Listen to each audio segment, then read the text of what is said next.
welcome to the Clubhouse. We are your hosts, Adam and Symon. We're here to watch the Big Bash game tonight. You know, it is the Sydney Derby. It is the Thunder and the Sixers and Symon. It's a good night for cricket, and it's bloody great to have everybody with us. Geez, there's a bit in this game tonight too. I feel like early days in the season, the Sixers were streaking away. Scorchers were going really well. But the Thunder have just been on an absolute tear of late. Yeah.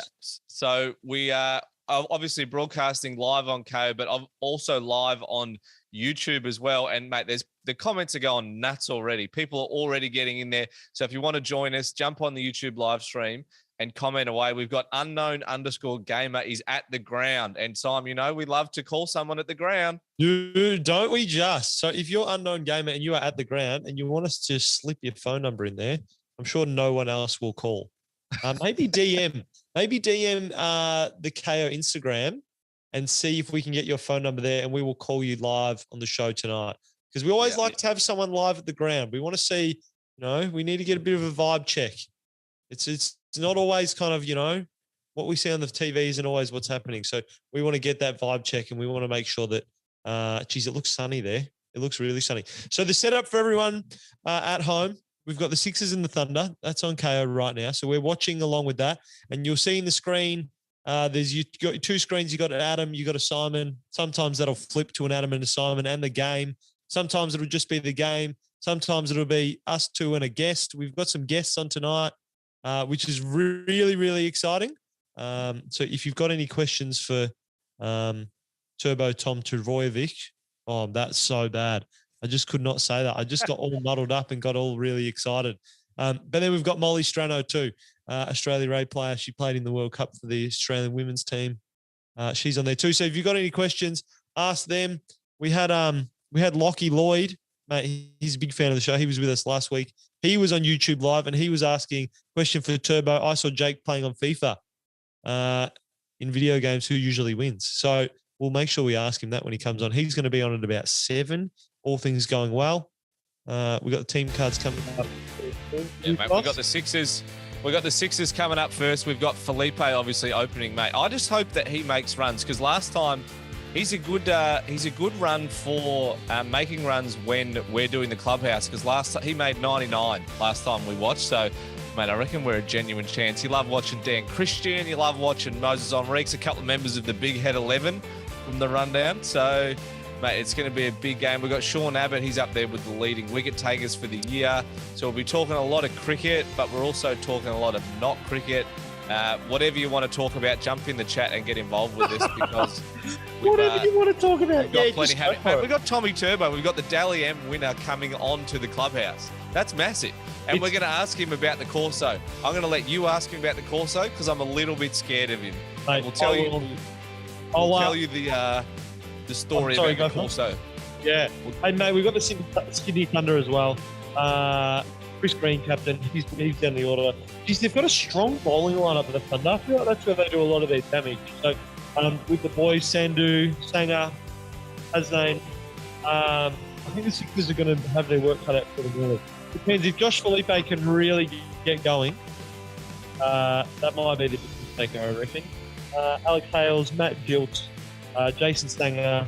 Jason Stanger, unfortunately, not captain again this week. He was captain last time. We were talking to him. Got put in the last minute. Alex Ross, Daniel Sams is there. Sam's been playing very, very well. Oliver Davies found that team. So, as you said, boss, you can pretty much chat about anything you like on the YouTube live. If I go to that now, let's see what the general chat is now. Jeez, they're blowing up. The unknown gamer who's at the game has said that they're sitting behind the girls that are dancing. He said they just started the dancing. It is so good on Kayo. So, mate, unknown gamer, we know you're listening. Get your phone number into the DMs of Kayo, and we'll give you a buzz a little bit later. Yep. I'm liking the vibes in here at the moment. There's just a few little chats going on. Red Panda Lego, that's an elite name. Do you know what I'm looking almost most forward to tonight, Adam? What's that? Roy Nicknam. Yes. Great man. The great man, Roy Nicknam. He'll be on the show. He's always on YouTube Live, very active participant, and always just good. He's just good on the chat. He's got it really dialed down. Dan's from Perth. Maybe he won't be watching tonight because we always do Perth games. So True. We've got up, mate. there. Anna Rud has said, will you show the live game going on? And yes, we'll show some of the game. We'll flick to the game and away, to and from the game. So you'll see some of it. You'll see a lot of us, but you'll also see a lot of the game as well. So stick around for that, mate. Who's your tip? Who do you reckon's going to win? The Thunder or the Sixers? I'm going to go with the Sixers. I think they're just too good. We watched them last time. They chased down a plus 200 score against the Stars, which was massive, and I gave them absolutely no shot. So I'm a bit twice bitten, once shy. Once bitten, twice shy. Once bitten, twice shy. So I think they're just really dominant. They're so good at cricket. So I'm going to go with the Sixers. Who are you going with? Mate, I'm going the Thunder tonight. Formerly, mate, the Thunder, when they first came to BBL, were more commonly known as the Chunder because they were so terrible. But at the moment, I reckon that they're flying, and I reckon my boy Alex Hales will absolutely go wild again. Here's a question for you. Which do you reckon is the greater rivalry, the Sydney Derby or the Melbourne Derby? Well, I reckon I'm actually not... I don't reckon I'm the best person to answer that. I want someone from Sydney. I want someone from Sydney to jump on the chat and tell us what that's like, because I know what the rivalry of the Renegade Stars is like, and it's real. So I don't know if that Sydney rivalry is there also. We just probably don't hear it as much. So I'm going to, if I have to answer, come to my head, I'm saying Renegade Stars, but that is a very unqualified, undignified answer. Mate, I'm very excited to see what's, because there's so much cricket going on in Australia at the moment. You can't escape it. I think we have to admit, the Ashes is on. We can't ignore the fact that the Ashes is on. So I don't know, if you want a bit of a background and a bit of behind the scenes for this show, I'm currently running. Big screen has the Sixers Thunder. Little screen has the Ashes going.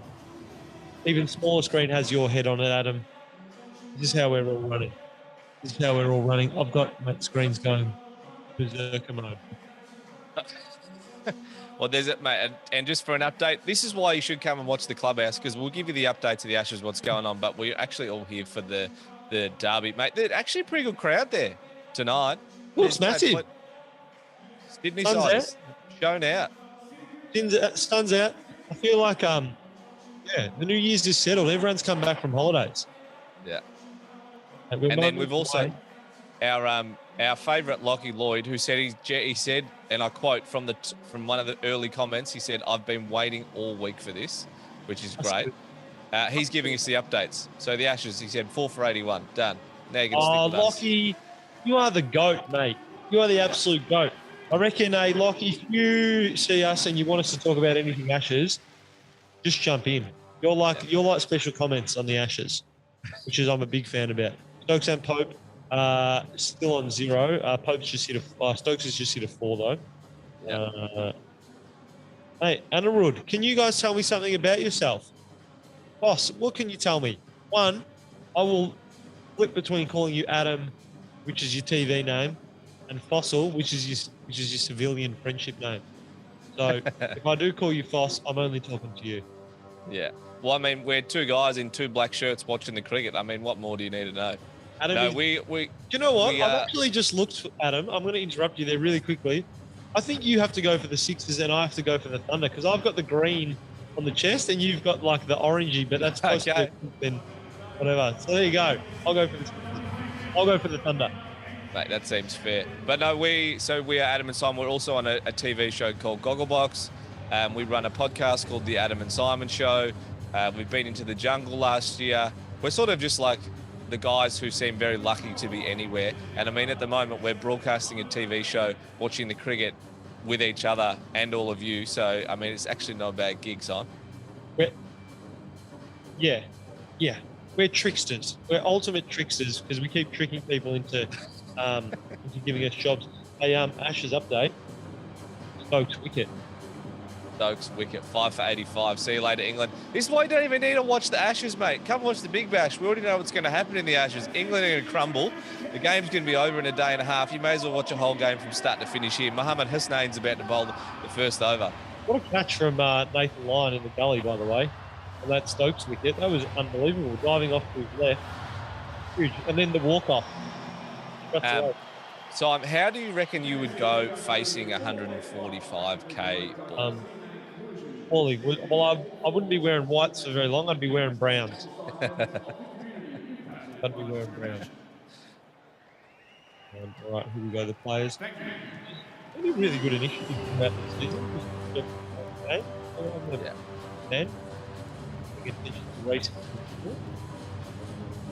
Mate, it's just nice to see. It's good. Josh Felipe, mate, what are your thoughts on his hairline? He's a young fella, but it looks like it's going the way of mine. And he's got Jack Edwards that he's batting with, has an absolute luscious mane, like reminiscent of Mufasa from The Lion King. But, mate, Josh Felipe looks like he's going young. He looks like he's going young. Combined, they've got a... oh, gosh. They've got a complete hairline. Yeah. Mate, Chris Green's back. Chris Green, the skipper of the Thunder, has been out for a week. He's had he went down positive. Man down, he went COVID. So he's back. Him. So Thunder have got their leader. I mean, they had Jason Sanger for a while. He was very happy to be captain. Yeah. He was winning. He's a winning captain. So he should have maybe kept the job. Mate, we've got our All-Star. We're going to choose an All-Star team from BBL 11 later on in the show. We'll probably do that second inning. But if you are on the chat, just jump on. Let us know who you think they should be. Josh Felipe is a very strong candidate to open the batting, I would of course. Yeah. Rocky Lloyd made a really good point, Adam, in the YouTube chat. Sam Billings, big miss for the Thunder. Yeah. Huge. It's it's good to see him make his debut for England. It was also nice to see him drop that catch at the end of the session today. It's always nice. Yep. But, I mean, big loss for the BBL. I'll tell you who... Do you want to know who makes runs in the BBL? Keepers. Mate. Yeah. Joe Clark, Josh Felipe, Sam Billings. Yep.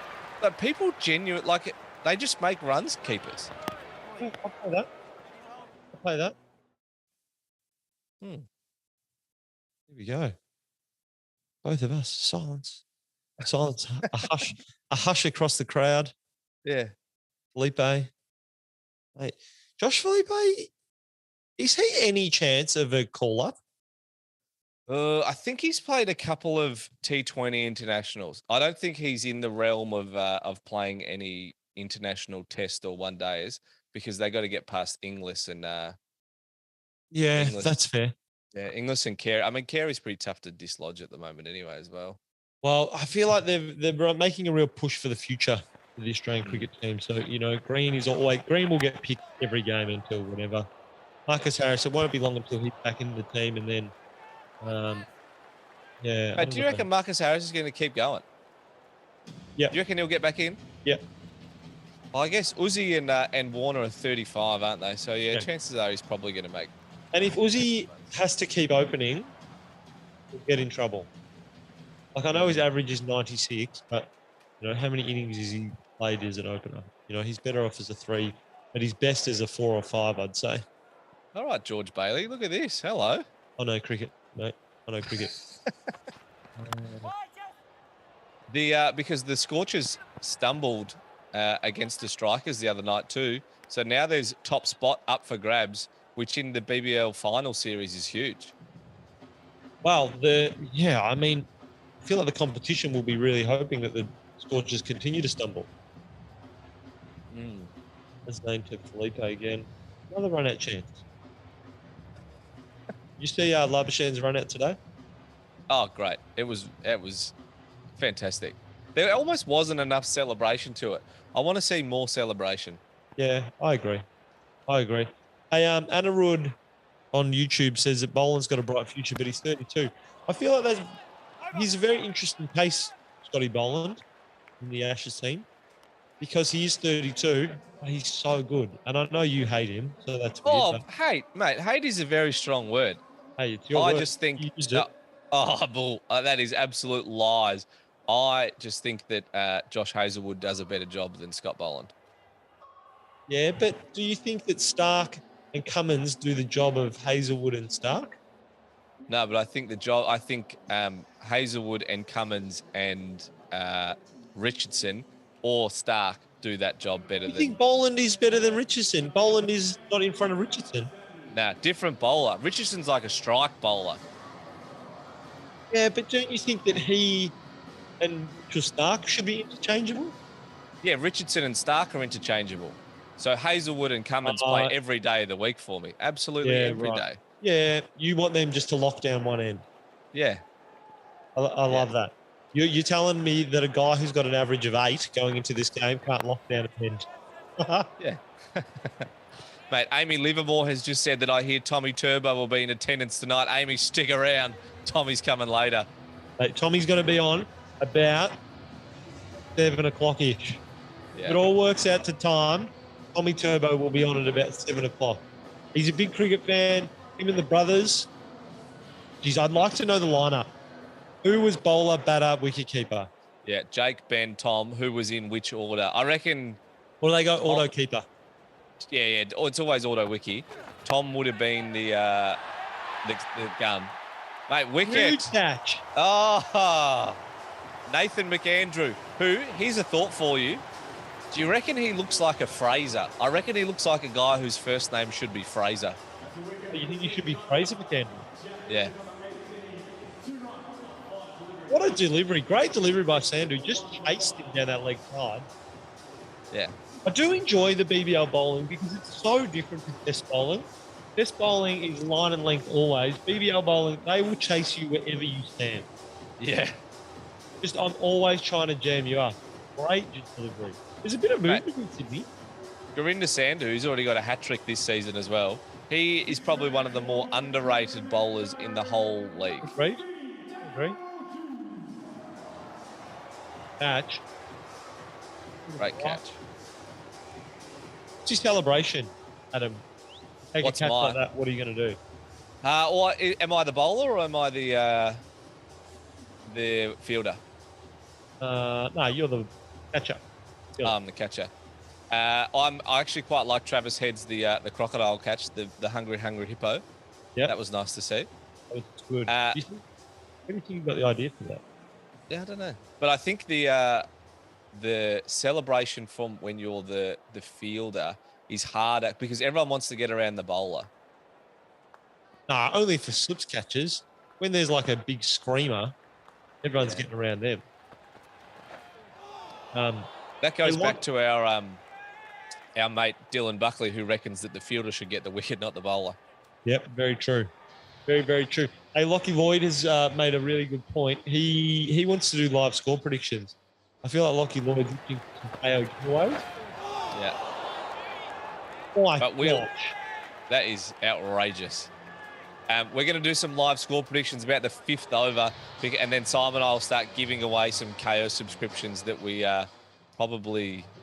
I don't know. Have we been approved to give these away yet? Or they keep telling us we're probably not allowed to, but we say you can't stop us. So yeah, it's another week. It's another not approved.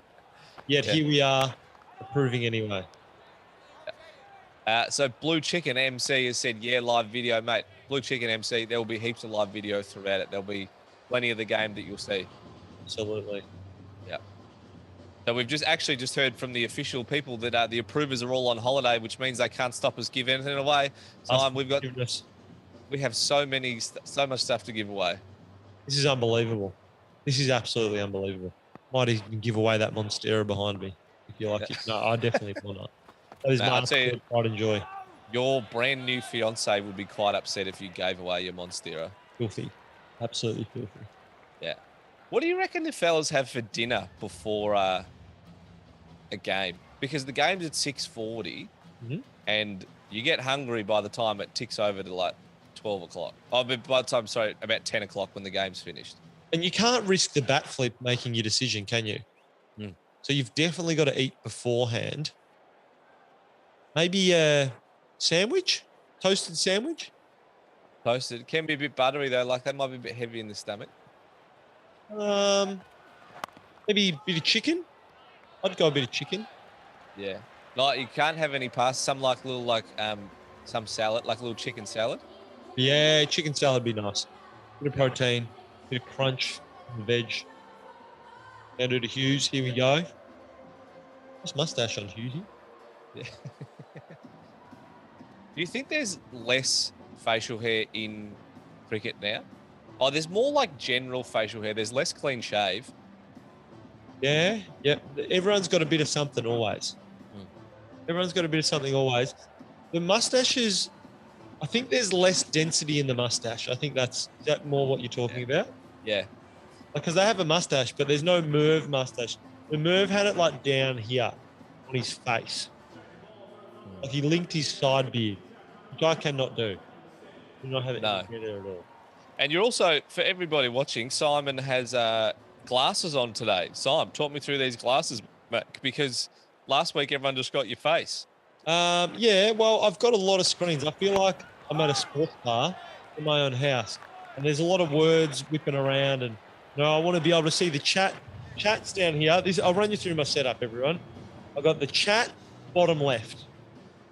So we're going down. Here's the chat, and then I've got in front of me, I've got the Zoom is this way, and then on that screen, I've got a little WhatsApp thread that talks to the producers of the show, so they tell us, what's coming up next and what's happening in the Ashes.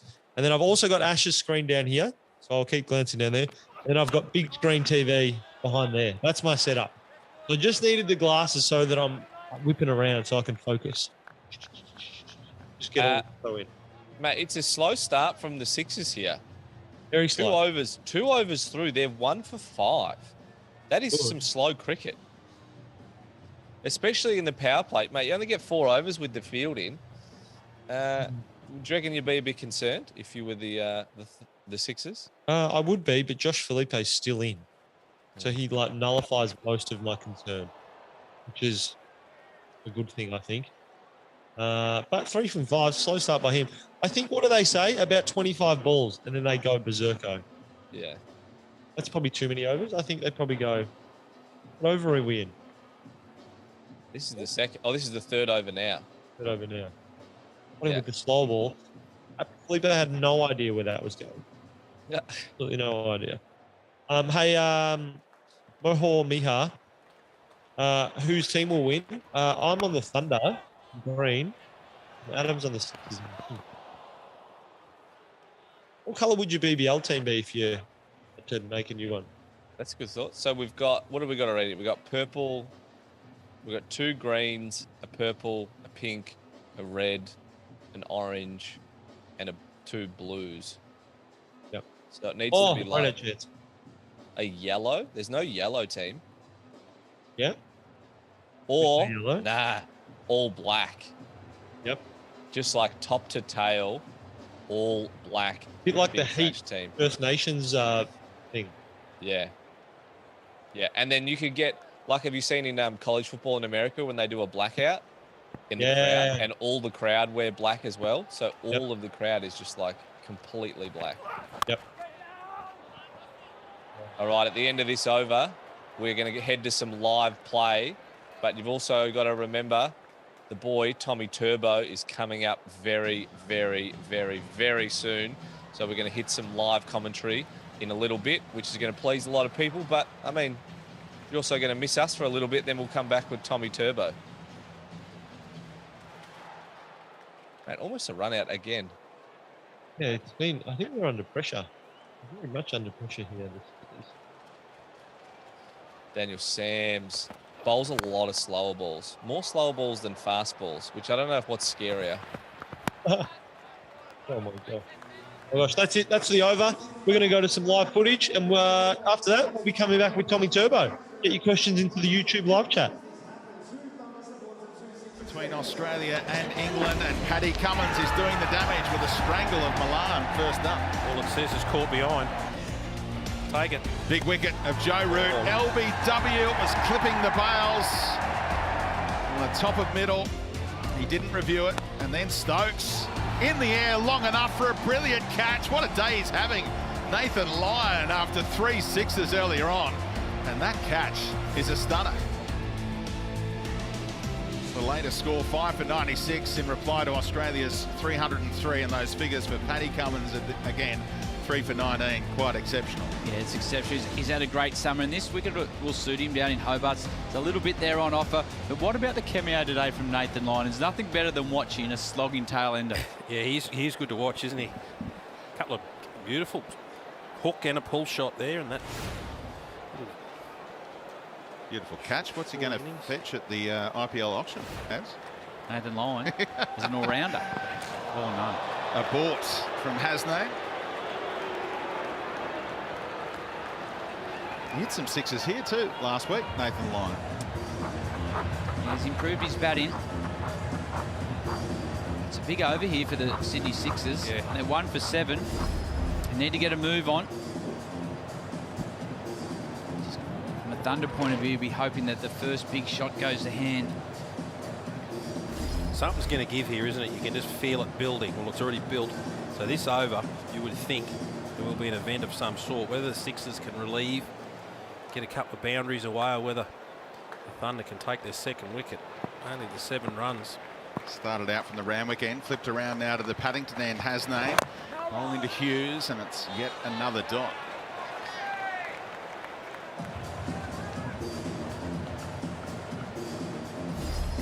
Hasnane set the tone in that first over. Yeah, he did. And it's the first time the Sixers have the opportunity to see him. He's bowling with good pace.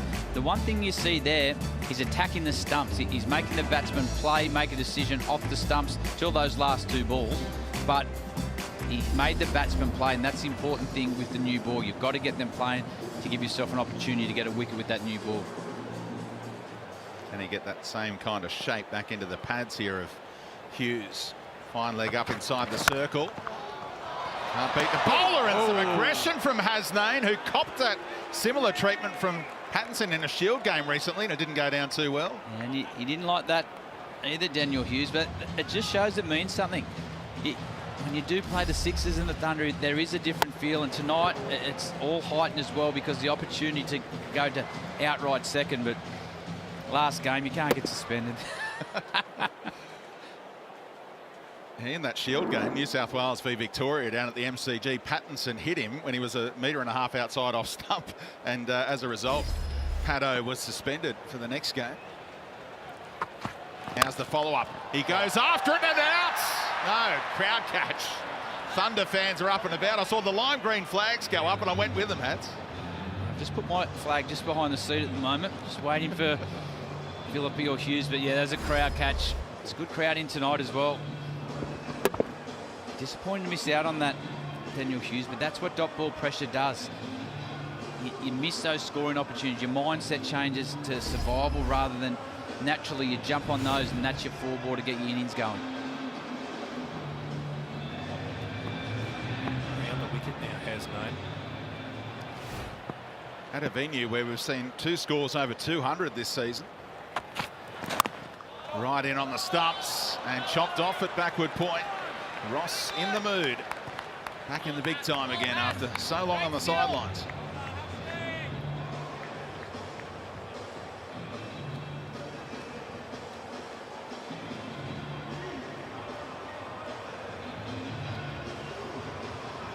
Runs is the lowest power play this season. The Sixers at the moment are 1 for 7. 2 balls left in it. Hughes he'd be dirty on himself. He didn't get that half volley away. Hit straight to the point a couple of deliveries ago. Full one, and he can't beat Ross again. Throws his head back in frustration. Could it be a maiden to close out the power play? I don't know why the Thunder haven't persevered with a slip. The man at mid-wicket hasn't fielded a ball. Well, McAndrew took a catch, but that was to the right-hander. But with the ball going across Hughes... Welcome back to the clubhouse, and Simon joining us. We have Dally M winner and just all-round good bloke superstar, Tom Trbojevic. Mate, welcome to the show. Huge. I think we've got some sound tech issues from Tommy there. He's got a lovely background, though. I do like that background. Nice little corrugated. We just can't hear Tommy, but we'll sort those out. Are you back with me? Okay. There he is. We've got him. Got him. Good stuff. Mate, it looks, welcome to the clubhouse. What's been happening, mate? What's happening for you at the moment? You're middle of pre-season or getting ready for the new year? Yeah, middle of the pre-season. So we'll be back in a couple of weeks. So good fun to be back, but yeah, we had a really good break after the season. So already, looking forward to getting back into it. Beautiful. Mate, what's the worst part about preseason? Like, is all of it just bad? I think the worst part is it's kind of just day on, like you don't really get many days off. You might get a Sunday off here and there, but you're just always on, and you got to turn up. Your body's sore, and you just got to find a way to get through it. So you get to. It helps that you got a lot of people there and feeling the same as you, but very, very relentless. Misery loves company, you reckon? Yeah, it does. Definitely does. What are your sessions? What do your sessions look like at the moment? How many days on legs and all of that stuff? How many run days have you got? Big field days, Mhm. which are always hard. They're quite big, and you do a lot of stuff in the gym as well. A lot of weights, cardio in the gym, which is not my cup of tea, but unfortunately, you got to take part in it. You ever just flash the Dally M and you go, boys, I don't reckon I'll be doing this one. No, I don't like to pull that card. All the boys are doing it, so you like to be a part of it. Sometimes you get a tap on the shoulder here and there, and you just take it and move on. But yeah, not too many times. Yeah. Where do you keep the Dally M? Where is it at the moment? Like, is it at your house on the mantelpiece? Is it hidden in a sock drawer? What's it doing? Mum's got it. So Mum, because I stayed up in Queensland, so Jake took it home, and then Mum took it off me, and she reckons she's going to do something nice with it. So I'm not too sure where it exactly is right now, but it's in very trusting hands. You've got to hang that thing on the Christmas tree each year. Just pull it out. Here's my own little personal ornament. Hang that. Away you go. That's not. Yeah. I reckon. It's an absolute power move over your brothers too, to be like, oh, Mum, I've got you a great Christmas ornament for the tree this year. Here, let's just put it up the top at the star. That's a nice move. That is quite nice, and I'm very thankful that you've passed it on to me, because that'll be used next. There you go. Just tag us when you post the picture. That's all right. That's all you got to do. Hey, mate, we do have this is going out on YouTube Live as well, so we've got some commenters who've got some questions for you, mate. Just one from Lockie Lloyd. He reckons he saw your brother playing FIFA online. He's just wondering, are the whole family into video games, or is it just Jake? He would have been playing, if he was playing FIFA, he would have been playing me. So there you go. Jake's not much of a gamer. I played a little bit. I don't play anymore, but I used to play. I probably would have touched him up.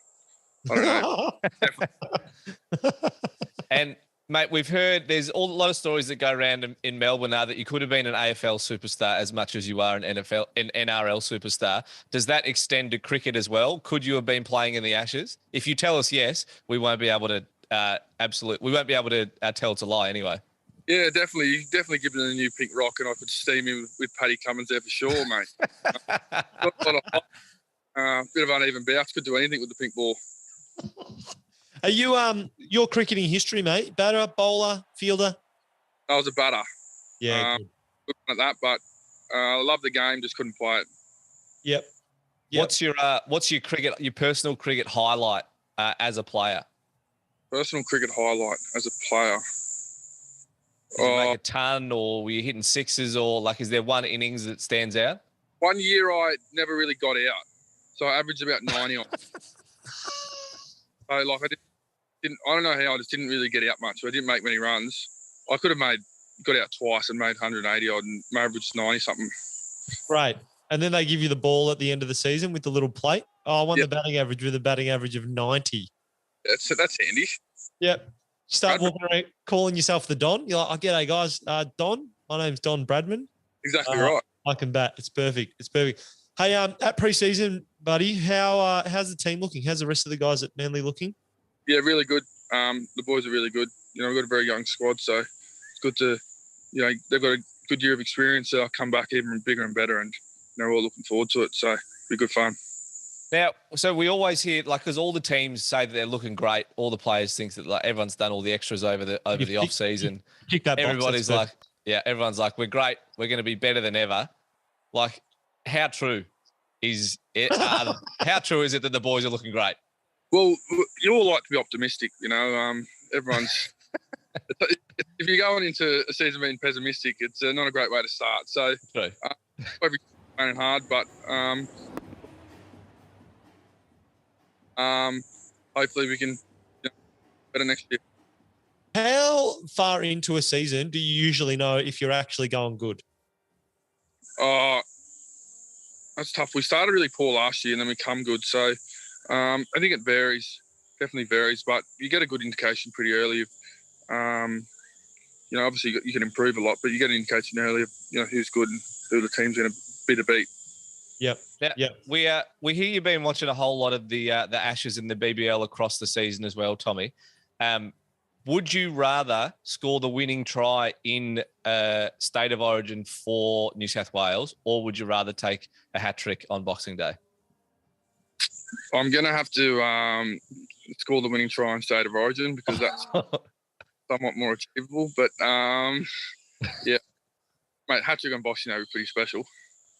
I feel like you can do one of them, mate.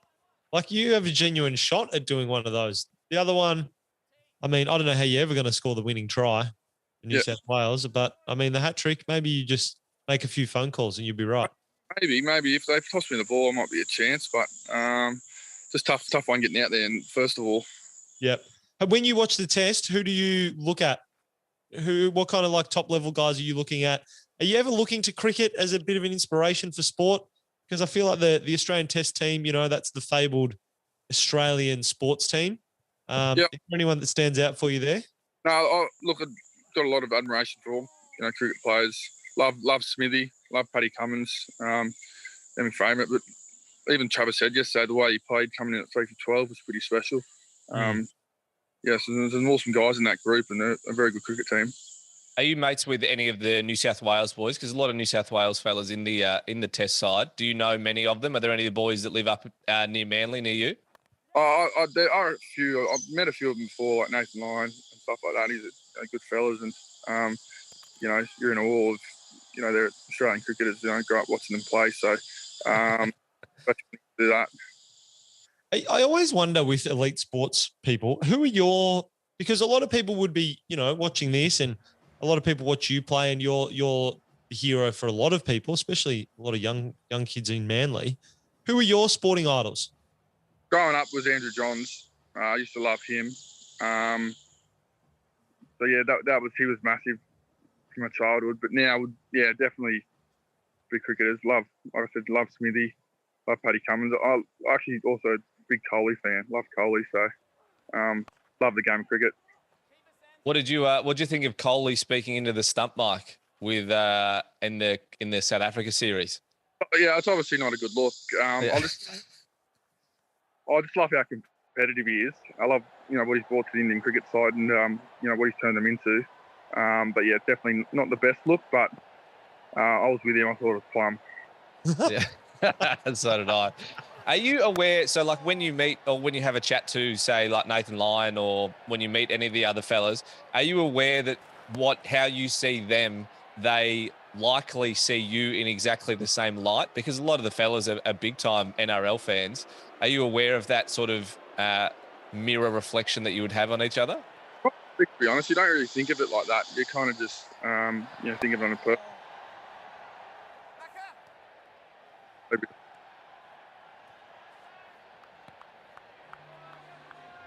To be honest, not really, no. Yeah, right. Hey, mate, 2021, obviously a very big year for you. I mean, the Dally M is probably a clear highlight, but was there anything else that really stood out for you? Were there any top moments that you maybe kind of the general public wouldn't have picked up on that you thought we're really on for a big year here? Origin was pretty. Origin was pretty cool. Top highlight, I guess. Obviously, a lot of people picked that up on that, but just playing finals footy. I haven't played much finals footy, so getting to do that was an awesome thing, and hopefully get to do more of it in the future. Yeah. Was there a big difference? Yeah, it is. It's just that level, that extra bit of pressure, and build up to, just how you deal with that pressure and stuff like that. And you want to play in those big games, so it was cool to be a part of. What about with the game against the Cowboys with the try of the year? Like how do you know, like when you're on, are you like, fellas, like no one's touching me today? Do you just go in at halftime and you're like, boys, just get me the rock? No, you're not really thinking of it like a lot of the times you get the ball in the right spot and it gives you a lot of opportunities. Obviously, that game was pretty cool. scoring a couple of tries that you don't really score every day. So, it just kind of worked out the way that you went. The game was a lot faster and a lot more opportunities, and it allowed me to, I guess, do a bit more. Mate, how far off becoming a socks up guy are you? No chance. This is what I always like to see. No, absolute no chance. Can't do it. Is there? Can't do it. You've tried the socks up and you've gone too pull hard. up. I'm very, pedantic about everything, about how you feel before you run out. Like, I like this. Something's not right. Like your boots not on right. You got to do it up again. Stuff like that. And socks up just doesn't feel right. I like this. Talk me through your superstitions. What's your getting? Are you a left boot, right boot? Yeah, left, right. Okay. Left sock, right sock, left boot, right boot, sock standard. Boots never feel right. I'll do them up 10 times before I play. Yeah. A bit of white tape around the left wrist, just little stuff like that. Just gets you through a pre-match. Elite sportsmen are the weirdest people on the planet, and I'm all about it. It's so good. It's so good. I love it. So with the brotherhood, who's the best one cricketer? Like, who's the best cricketer of the four of you? Will you, if you say that it's you, we can't dispute it anyway. Fact check. I can't give it to myself. Luke and Jake would be the top two, then Daylight third, and then me and Ben would be running up the rear. Does that always mean that you guys in the backyard game were fielder and fielder? Well, I would always bat first and then get out and leave. So that was always good fun. Very good. Hey, Tommy, you'll be happy to know that Boland's just got a wicket in the Ashes as well. Beautiful. Gone. Boland, 1 for 13. I would love to get your opinion, actually. Do you reckon Scotty Boland is a long-term prospect in the Ashes team? Well, not even in the Ashes team, in the Test team? Well, I think it's hard. We've got a very good bowling attack. It's very hard. He's in the mix, definitely. But yeah, it's hard to find a way. Like Hazelwood comes back in, just whether you take Stark out, which I don't know if you can, but it's tough. Mate, Simon, that is just a much more diplomatic way than what I said. I said that Hazelwood comes straight back in every day of the week, and Tommy's just gone, I actually might meet these blokes, and they seem like good blokes, so I can't say that Boland shouldn't be the side. Tommy's just been very, very diplomatic. Well done, mate. Hazelwood's got to come back in. He does. Yeah, 100%. 100%. That guy's like he's Glenn McGrath 2.0, and you can't kick out Paddy Cummins. No. Then Scotty Boland, like as great as he is, not a strike bowler. We need a strike bowler in there. Someone bowling a bit of smoke. Yeah, mate. I'm with you. Don't need smoke. It's a myth. Take him to England, he'll get 400 wickets. It'll be outrageous. Mate, where there's smoke, there's fire. The Australian Test team need a bit of fire from one end. Mate, he's got bowl in his name. He bowls and takes wickets. That's all he does. How about wickets? Best cricketer at the Sea Eagles? Best cricketer at the Sea Eagles. Lockie Croker's pretty good. He hits it pretty well. Him or Jake maybe. Ruben Garrick goes all right as well. Is there ever any like little cheeky games that you guys get going? Any little backyard or clubhouse games of cricket, especially this time of year? There's normally an Aussie Day game, but I'm not sure that's going to run this year. We'll see how we go, but it's normally an Aussie Day game. It's always great fun. Is there anyone in the NRL that you know has a bit of pace about them or can hit the ball? No, I'm not too sure. Yeah, I'm not too sure about that one. Yep, right. We obviously know that there's some cricket is, we always want a bit of banter. We don't want the sledging to be too bad, but it is part of it. We mentioned Coley before. He's very active with the mouth. How about in the NRL? Who runs it a little bit too much? Maybe not too much, but enough. Oh, everyone, talks a bit. Maybe like someone like Will Chambers talks a lot. He's got a bit of chirp in him, but very funny as well. Very funny. Yep. Love that. Who's so 2022 season? If the Sea Eagles aren't winning it, who's the one to look out for? If we're not winning it, it's tough. Penrith will be hard to beat again. That'll be good. Roosters will be full squad. They're very tough. So, and Melbourne always would. So there's some really quality sides out there. It's hopefully we're just in the mix of them. Love that, mate. Well, I got one more question for you before we throw back. So the NRL, like we said, 2022 season is on Kayo for the whole year. You can watch all the games. They're all live. It's going to be awesome. Tommy, we have an official apology from one of the other guys who works on the show, Lewis. He said he'd like to apologise to you for going up to you at a bar in Manly and asking you for a race at the Corso. He said, I apologise for doing that. And he said he'll never do it again. Oh, the amount of time to get it. Yeah, it's what it's all about. I guess it's fun, but some of my responses are definitely not too friendly. So I hope I wasn't too unfriendly to him. Mate, the way you went last year, that should be your preseason. He's just. Well, that's what I was trying to say. Yeah. Don't worry about this training stuff. Just let me rip and tear on the Corso. Just go hot laps on the Corso yeah. against the average man. This is all you need, and that'll deliver a Dally M. They're doing it all wrong. Anyway. Exactly. Speak to the strength and conditioning team. That's it, I will. Tommy Turbo, mate, thanks for joining us. Good luck for the 2022 NRL season with the Seagulls. We're obviously in Melbourne, so we've got to be Storm fans, but we hope that you guys are playing up there for the up for the title as well, mate. Thanks for joining us. Enjoy the rest of the cricket, and we'll talk to you soon. Thank you. The boys are always up for a race on the Corso, so if you ever want to race us, just let us know. We'll lose by a lot. Sounds good. Thanks boys. Mate. Love it. All right, we're going to go to some live cricket now. Sixers and Thunder, Green Bowler and Hughes. Live cricket. We'll be back shortly after this. It's about to be a dot ball, but the misfield makes it 44 runs off the last 23 deliveries. And there's been a bit of... They're panicked a little bit here, the Thunder. If you just look at the first ball of that over of Green, look at his eyes here, Sams. He makes all the hard work, but he just lifts his eyes there at the wrong minute. He has the ball spent before he's got it in his hands, but they're little moments that can turn a game. And that's what 2020 is about, winning those big moments. That over there now has gone for 17 runs, but they had the opportunity to run out. And just here as well, they're the little moments they need to tidy up. It's just when the momentum starts to change. They've given the Sixers, as Andrew Symon said, a little in here now. Yeah, remember the power play was the lowest ever since the 4-over power play came into being in the Big Bash. Just 8 off it. They were 1 for 8 since then. In the 4-over subsequently, they've poured it on.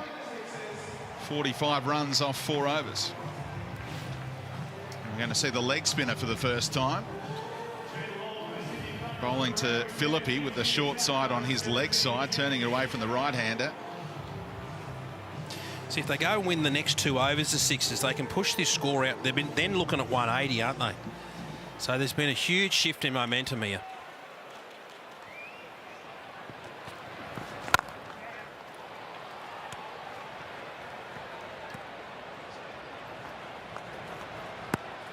Mate, we are back here watching the Sixers and the Thunder after talking to Tommy Turbo. Simon, seemed like a good bloke. Did seem like a very good guy. I'll tell you what, if you see him, don't ask him for a run on the Corso, or do. Up to you. He didn't seem to hate it, but, you know, you could tell. If it was up to him, he'd be running everyone on the Corso. You could tell also that I saved that question right until the end. So I was like, I don't want Tommy Turbo to come and chase me down and get tackled by him. But our one of the producers, Lewis. So the story, if anyone doesn't know, Tommy was asked to race someone during the preseason last year down the Corso, which is like a strip in Manly, and he raced the member of the public and tore his hamstring and missed the first 4 or 5 games of the year. But then he still came back and won the Dally M. So everyone always goes up to him and asks him for a race at the Corso, much like one of our producers, Lewis, did. So I just had to sneak in a little apology for Lewis in there. Hey, Josh Felipe, 32 off 23. He's starting to go, but not fully going just yet. He's like, do you know what? He's been a bit steam trained today. Do you know what I'm all about? Batting in long sleeves. That is, yeah, pro move. I'm all about it. Josh Felipe bats in long sleeves, but he also pulls them up a little bit to like mid forearm. I reckon, yeah, absolute primo stuff. Yeah, mate. You don't really should just cut the ends off? Nah. Oh, like bat like 3/4 like Ricky Ponting style. Yeah. Nah, I like the full length but pulled up. I think it's a good move. Yeah, good play. Good play. I'll give you that. Big 6. Huge. Hey, the YouTube live chat's blowing up. The crew in there are going nuts. All they really want to see is bowl cricket, which makes complete sense. So on the split screen, you get to see a fair bit of it, which is nice. So you want to change your mind, Fossil? You're still sticking with the Sixers? Yeah, mate. Felipe, he's going off. Mate, guess who's back? Roy Nicknam, the favourite. One of the favourites on the Clubhouse, one of our most loyal listeners. G'day, lads. Great interview with Turbo. Hope you're feeling better, Adam. Yes, I am. And great New Year's Eve photo. Simon was worried when I didn't see you on the airwaves, but the Scorchers were rubbish. I told you, Roy Nicknam's a Scorchers man. So yeah, he probably didn't enjoy yesterday too much, but that's okay. Simon, this is where we're going to get our predictions in. So yeah, I like this. Anybody listening on YouTube, or if you're on Kayo, jump onto the YouTube stream, comment what you think the Sixers will finish on, the exact run number, and if you are correct, you'll get an entire year's KO for free. That's huge. Yeah. Entire free year of KO. Yeah. That's unbelievable. So all you have to do means, is guess what the score is. What the that Sixers means will finish on. You can watch all the games live. There's AFL, NRL. Mate, KO has absolutely everything. So you can just watch it all. All you got to do, get your comment in, predict what the final score of the Sixers is going to be. And we've left it, mate, very friendly until the 9th over to let people put their guess in as well. Very, very kind. Very, very kind.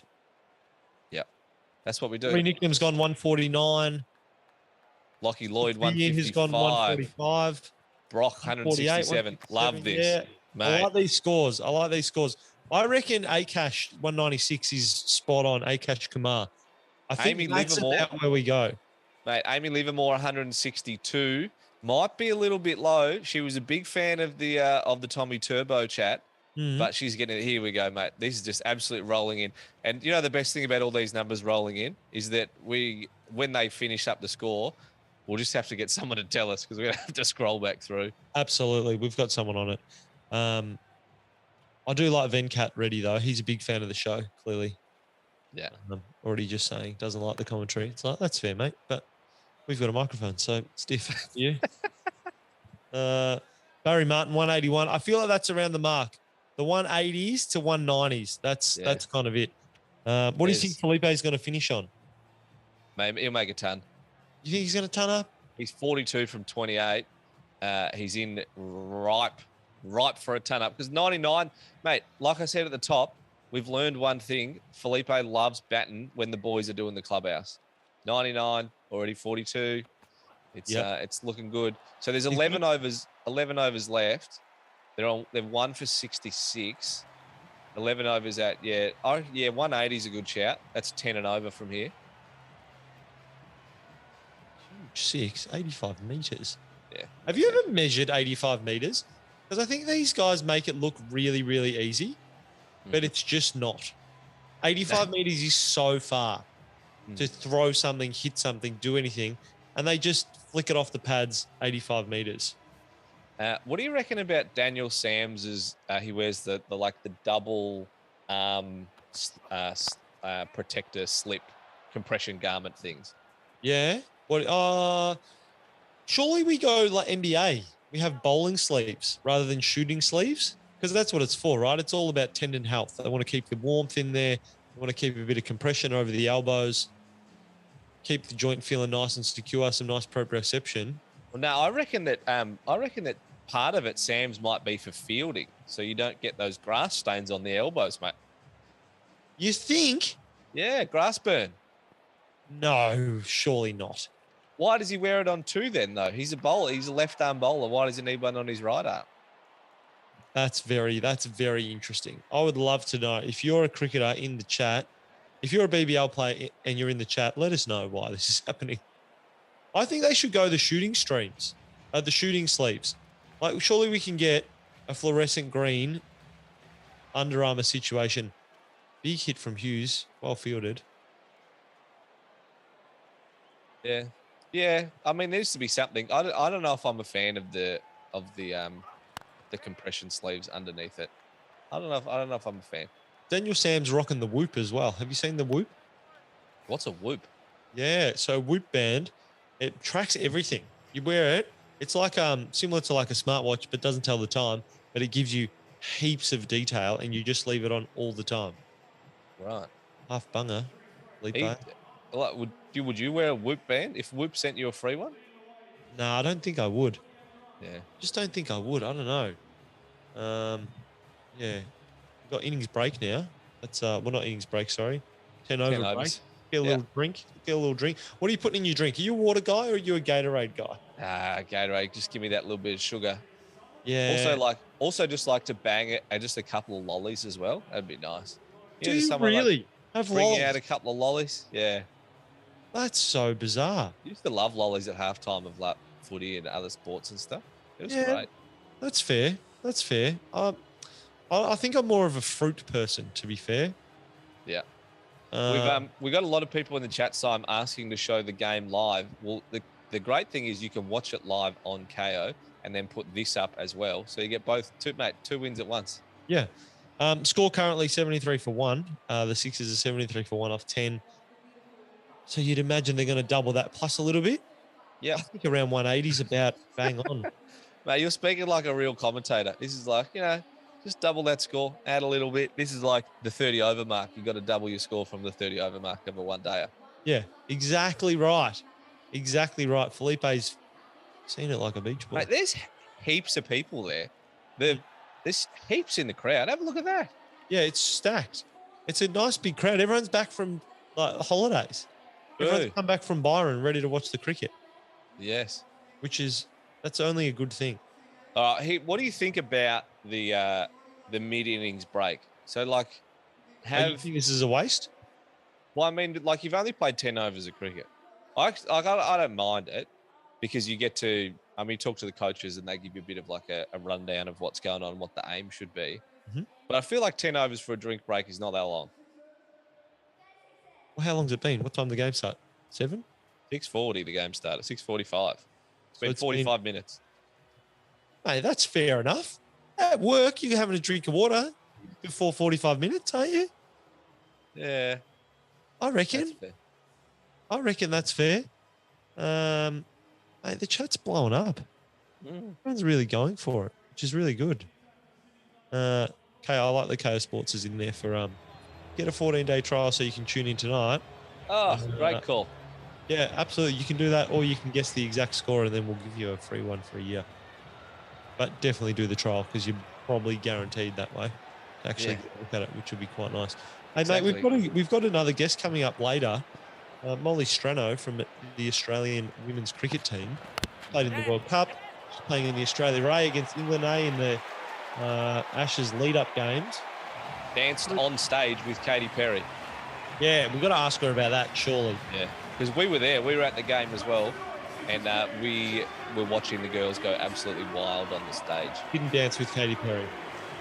Mate, Fraser McAndrew, my new boy Fraser, not Nathan, he bowls so front on.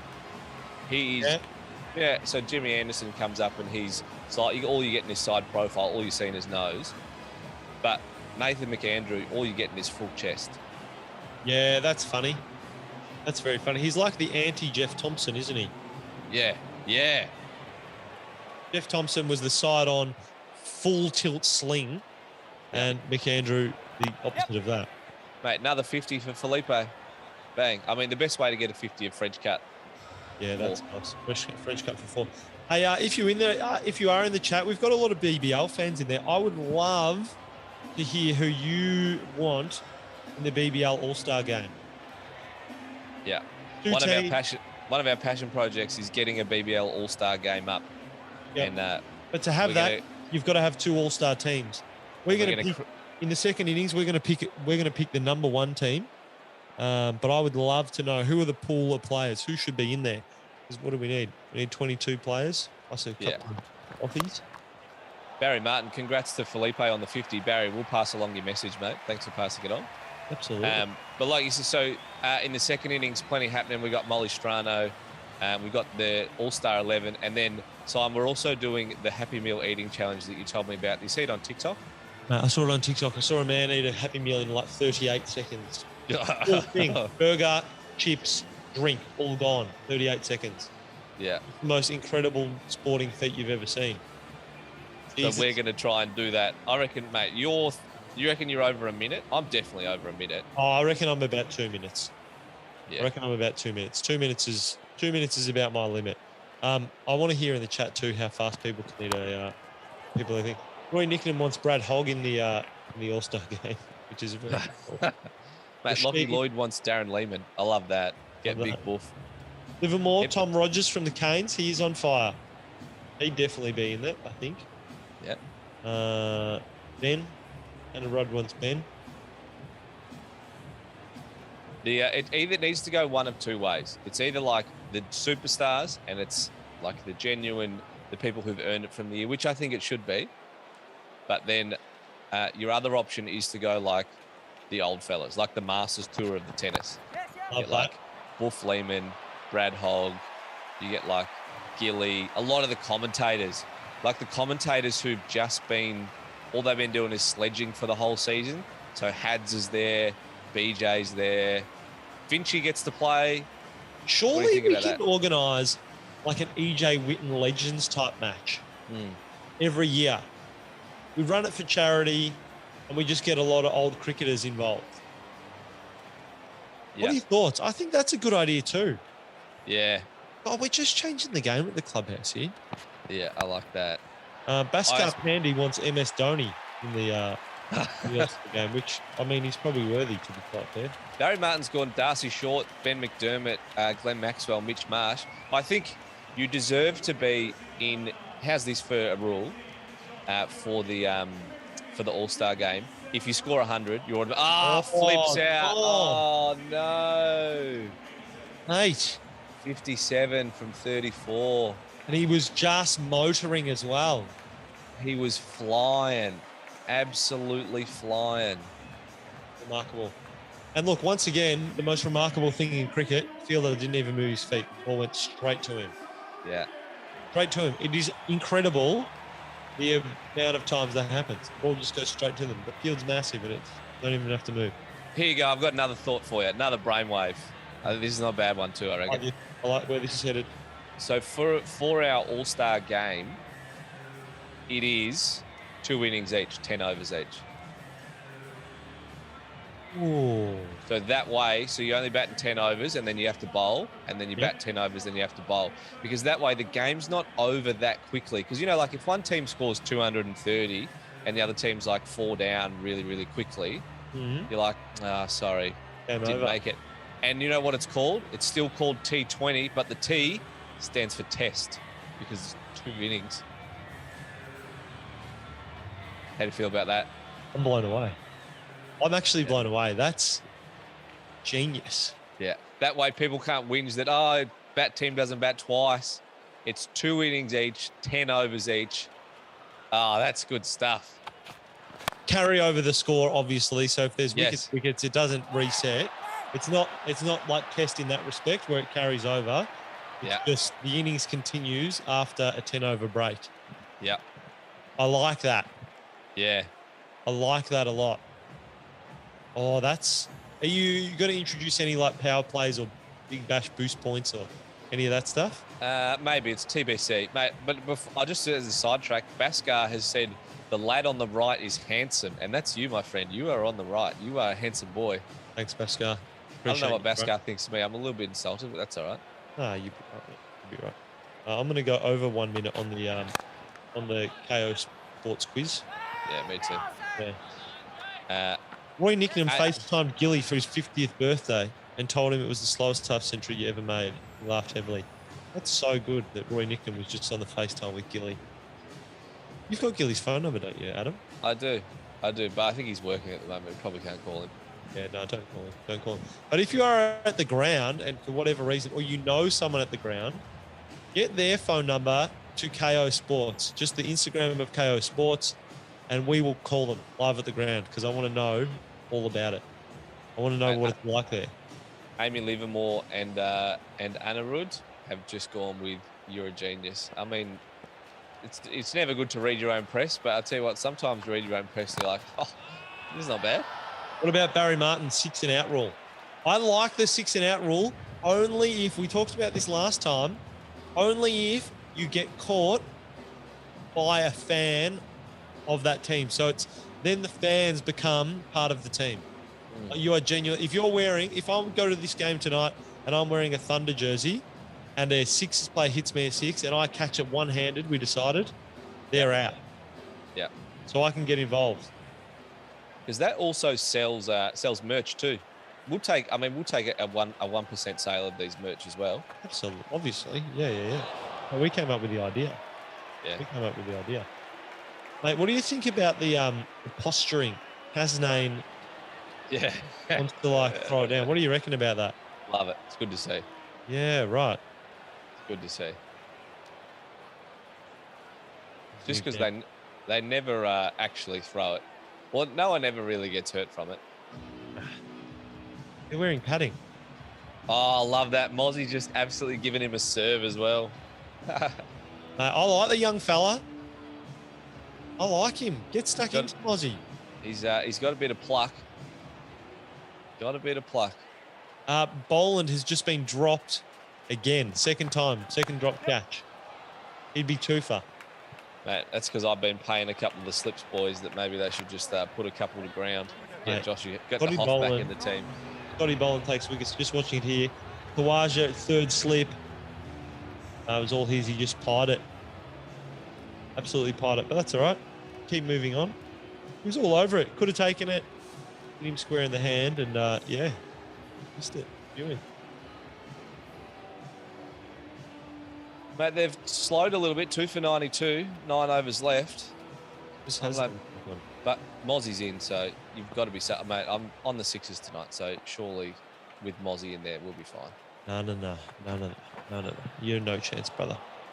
We're no chance. This is actually a close game. Yeah, this is a great game. It's really ebbing and flowing. Here we go. There's no need to get accused. Nope. Down the side. Very wide, that last one. Very wide. Here we go.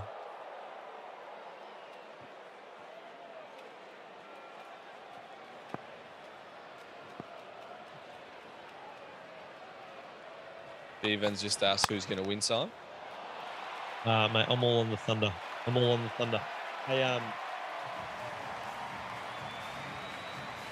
that's 4. Mate, that's 4.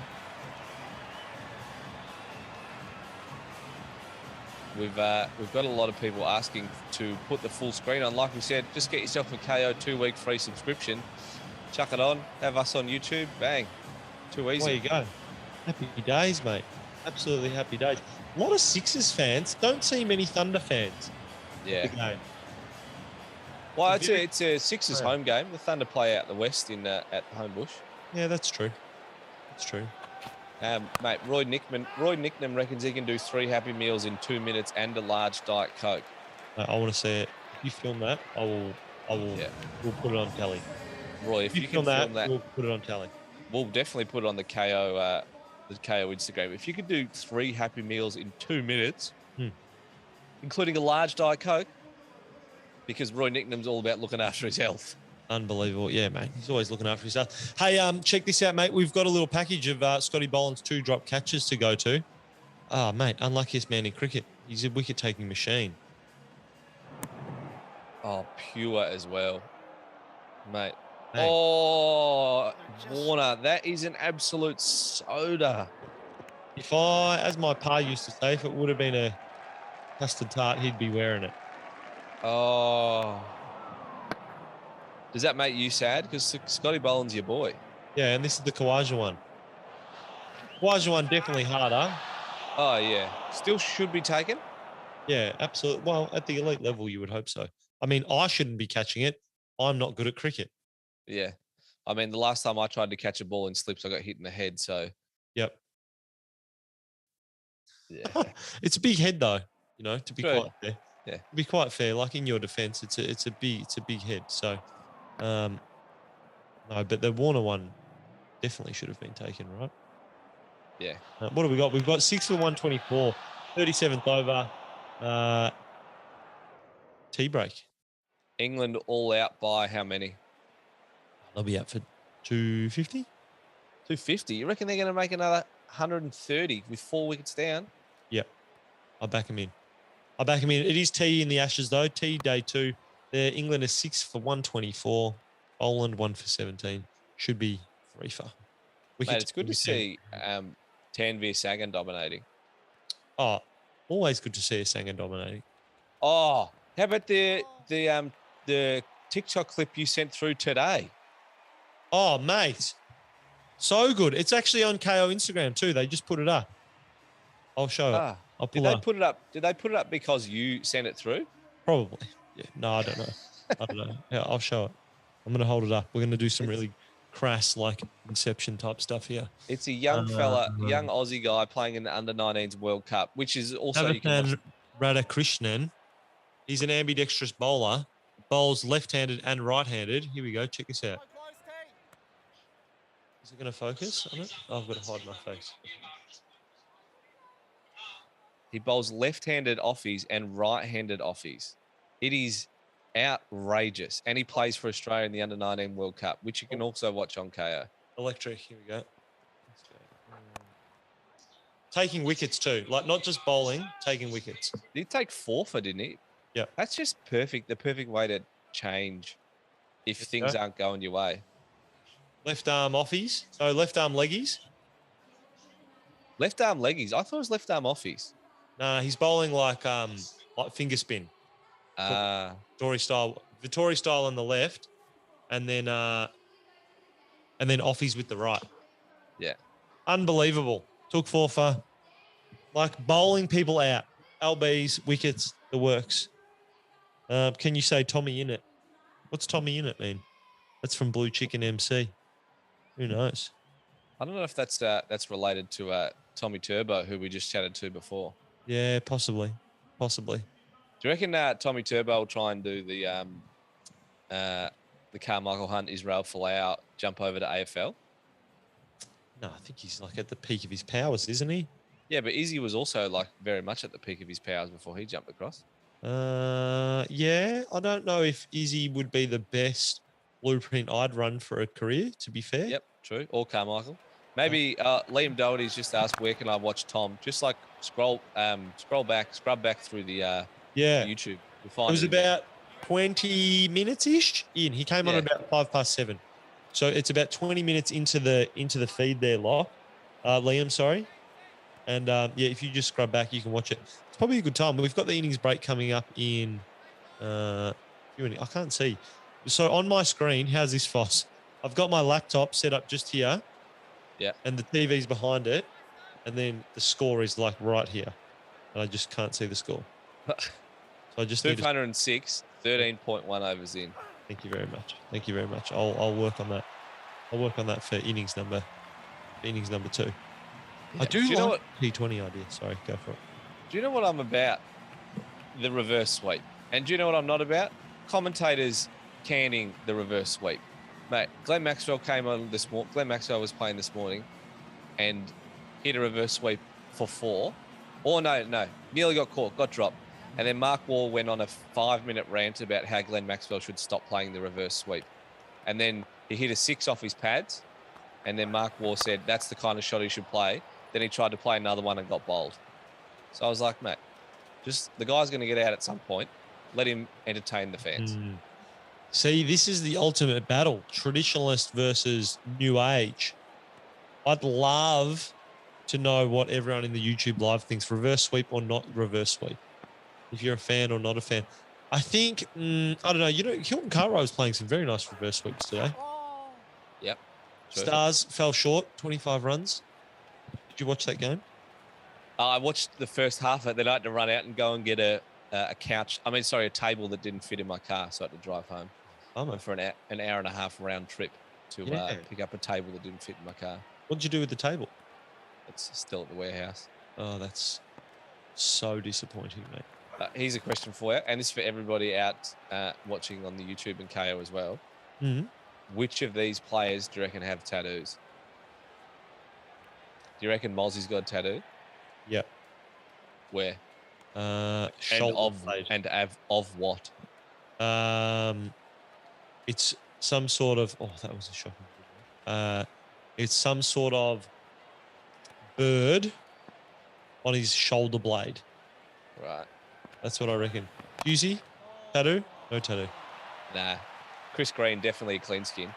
And Anna Ruder said, do we actually get a 1-year KO subscription? If you get the right score that the Sixers finish on that everybody put in a bit earlier, hell yeah, we'll give you a full KO subscription for a year.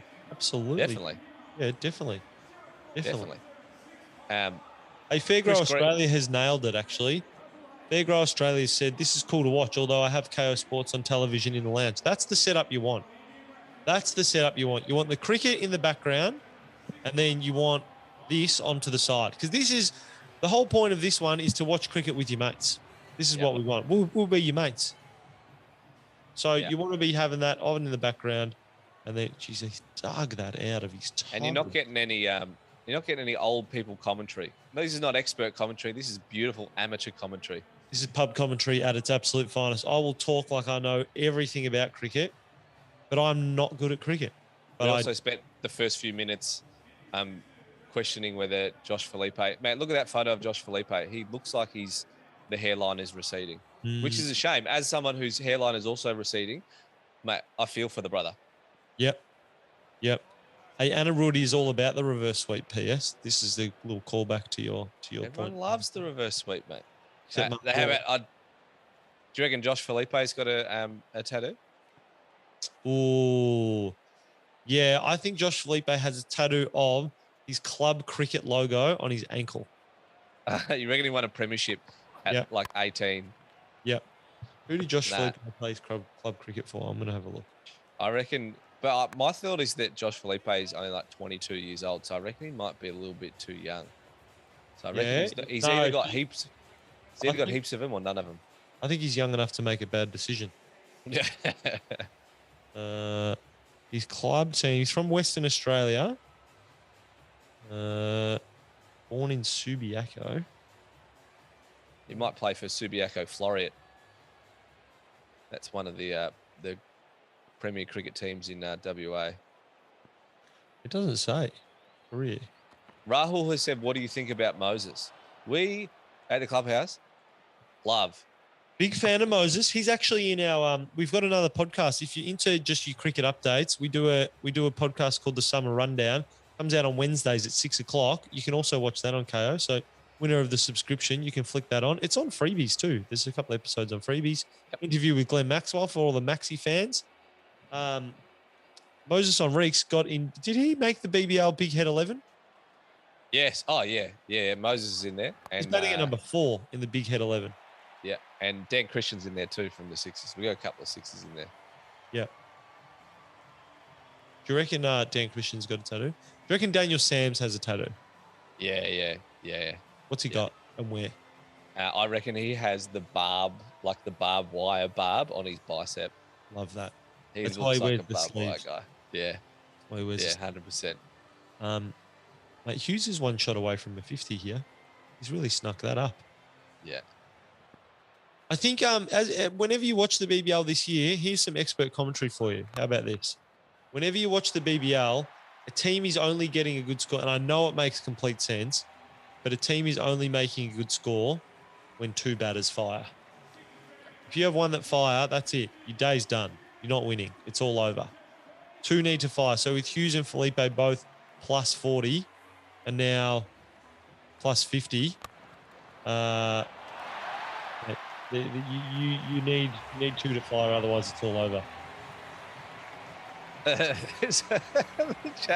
Chat's blown up. People saying, put it on the live, put it on the live, put it on the live. We told you guys, get yourself a KO subscription, 2-week free trial. You can watch it for free and have us on at the same time. People are saying that they're saying we don't need your commentary. You clicked on the website. Yeah, man. We were here doing this. You came here to watch. Nah, you know why? Because people want to be watching the BBL. BBL's big time. They want to be logging into the BBL. Daniel Hughes 50, Josh Felipe 50. Does that mean that you reckon they're going to finish off? There's only 5 overs left at 10 a clip, about 180, still about the range, I reckon. Yep. I think they're going to win. I think if you get 2 that fire, that's it. You're done. You're going to win. So, which is no good for my Thunder, but good for your Sixers. Yeah. Here we go. We've got one question from Anarud. I love Anarud on the chat. Yep. Anarud is a big active participant. I have a question for both of you guys separately. Say the BBL ladder currently in order. Okay. Well, we can't do that because I just announced. Oh, huge 6. Massive. Danny Hughes. Bang. That went higher than it went far, though. Huge. All right, the ladder. Can you do the ladder from top to tail? I reckon I can. Without looking it up, Scorchers. Yeah. Thunder. Sixers. Hurricanes. Stars. I don't know after today's games. I don't know what happens. Stars. Strikers. Heat. Renegades. No, I think it's... How did I go? Let's have a look. I think it's Scorchers, Sixers, Thunder, Canes, Strikers, Stars, Heat, Renegades. No, both wrong. Oh. See, that's what you get at the Clubhouse expert commentary with your mates, though. Underwood's just go with interesting.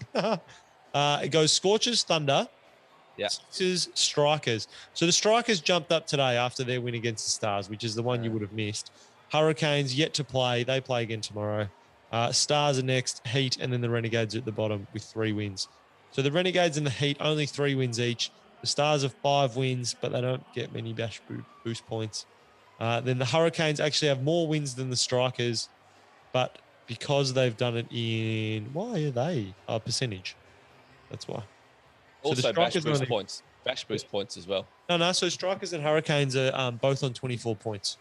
Ah, right. So net run rate. Yeah. So net run rate. The Strikers are up, and then the Sixers 27 points. Thunder on 31.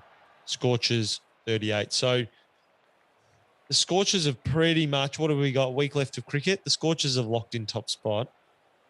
The Scorchers are probably locked in top spot. This one's battle for second, which gets you home final. So you probably want to win this game. Yeah. Huge. No, that's outside. Outside league. No chance. It'd be nice to see. You just want to see another ton. Yeah. So my thought for the All-Star game was that if you make 100, you're automatically in the All-Star game. So who would that be?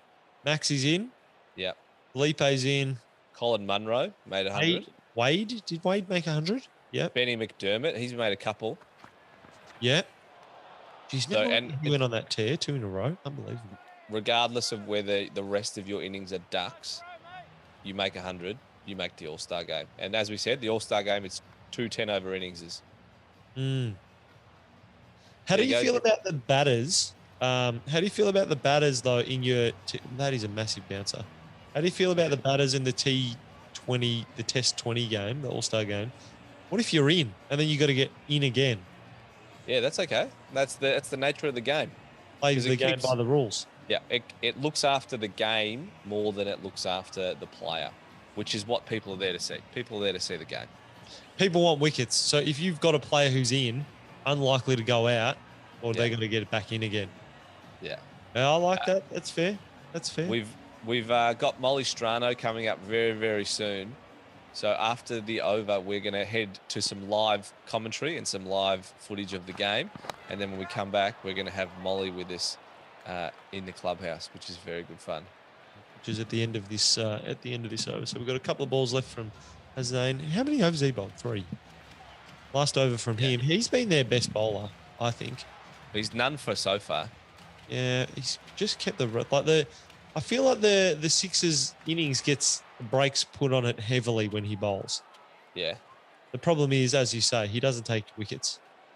Well, mate, he took 3 for none in his first game. Unbelievable. Just young fella.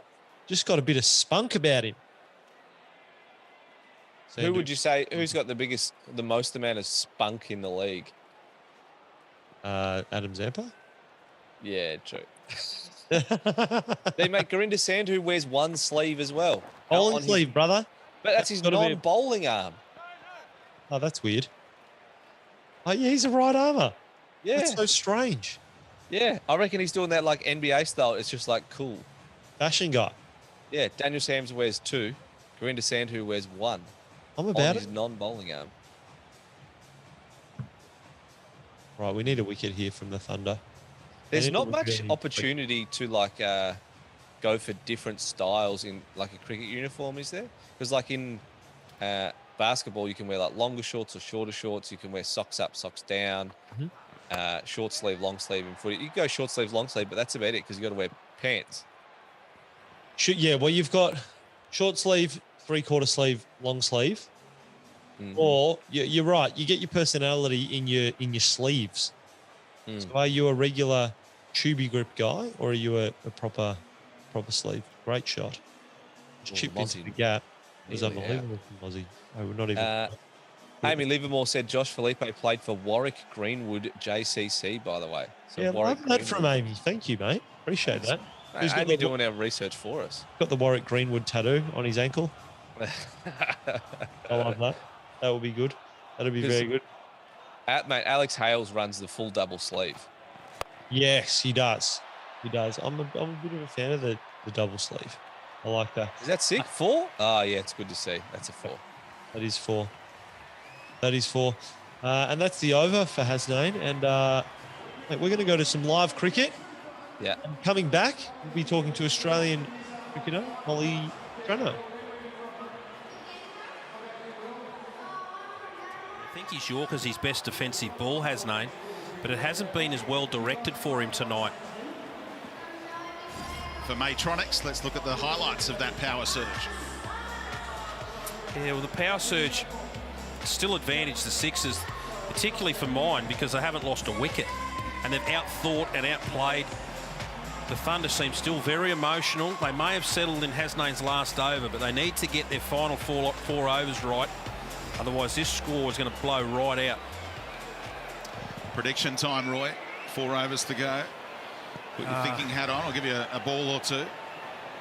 Sandhu back in the attack for his 3rd over. He's been economical. It might be 2 to Long Off, who had plenty of work to do. Great backing up.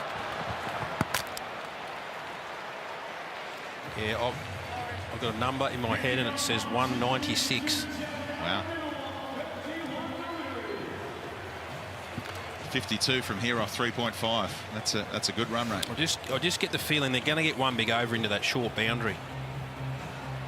What are you taking, Hans? I'm taking exactly what Roy said right now. Off. If you're looking at 2-step batters, you normally back yourself to score 40 off the last 3, so it adds up. Full toss. And effective one from Sandhu. Just one to Sams in the deep.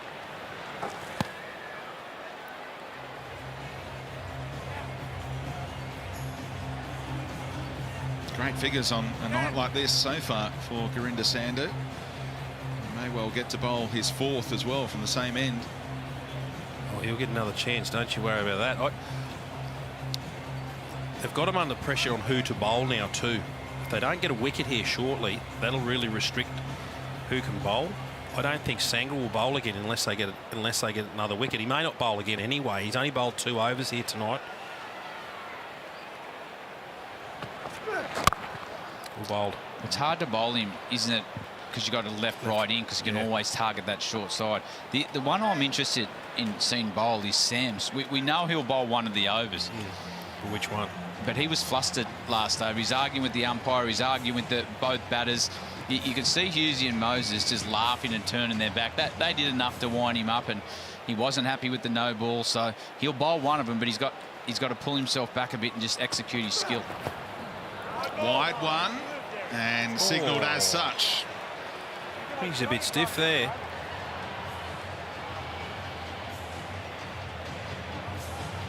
Gilts went into bat for his bowler there.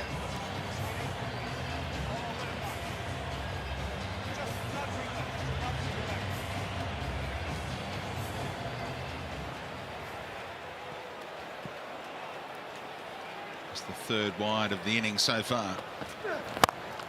Bang. Beautiful shots from the captain, Henriquez. Put everything into that Chemist Warehouse full. That's power. Big strong man, Moses Henriquez. Sandhu looking to go Yorker again. Just have a look there. If we can get a front-on view of Mose, he took guard then at off stump, and that's really clever batting. See where his feet are? He knew Gurinder was going to try to get him to hit to the long side, so he moved across, lined himself up, and backed his power that he's going to get 4 anyway. Smart batting from Moses. A long way across again, accessing the leg side this time, and over the rope for a maximum. And look at this score, accelerating now for the Sixers. It's a Toyota 6. And that's shades of watching Andrew Symon's bat. He's using the crease really well. He's taken his guard across to off stump. He knows he's going to go wide and get outside his eye line to hit to that long side. But he does bowl a lot of slow balls, so he's setting up for that. And that's really smart cricket. He's earned the right to hit that ball there. Yeah, well, I think because he got him the previous ball over the offside so hard, he's setting up for pace on over or past cover. Pace off, he'll drag leg side. And watches the wide again. That was an easy call for Jared Abood. That's why I asked you at the start, when Moses first come out to bat, you've got to try and get him out. Yeah. You can't just let him play like this. He's such a good player. He just works you over as a bowler once he gets in. Sandhu's an experienced cricketer now, and he's working him over.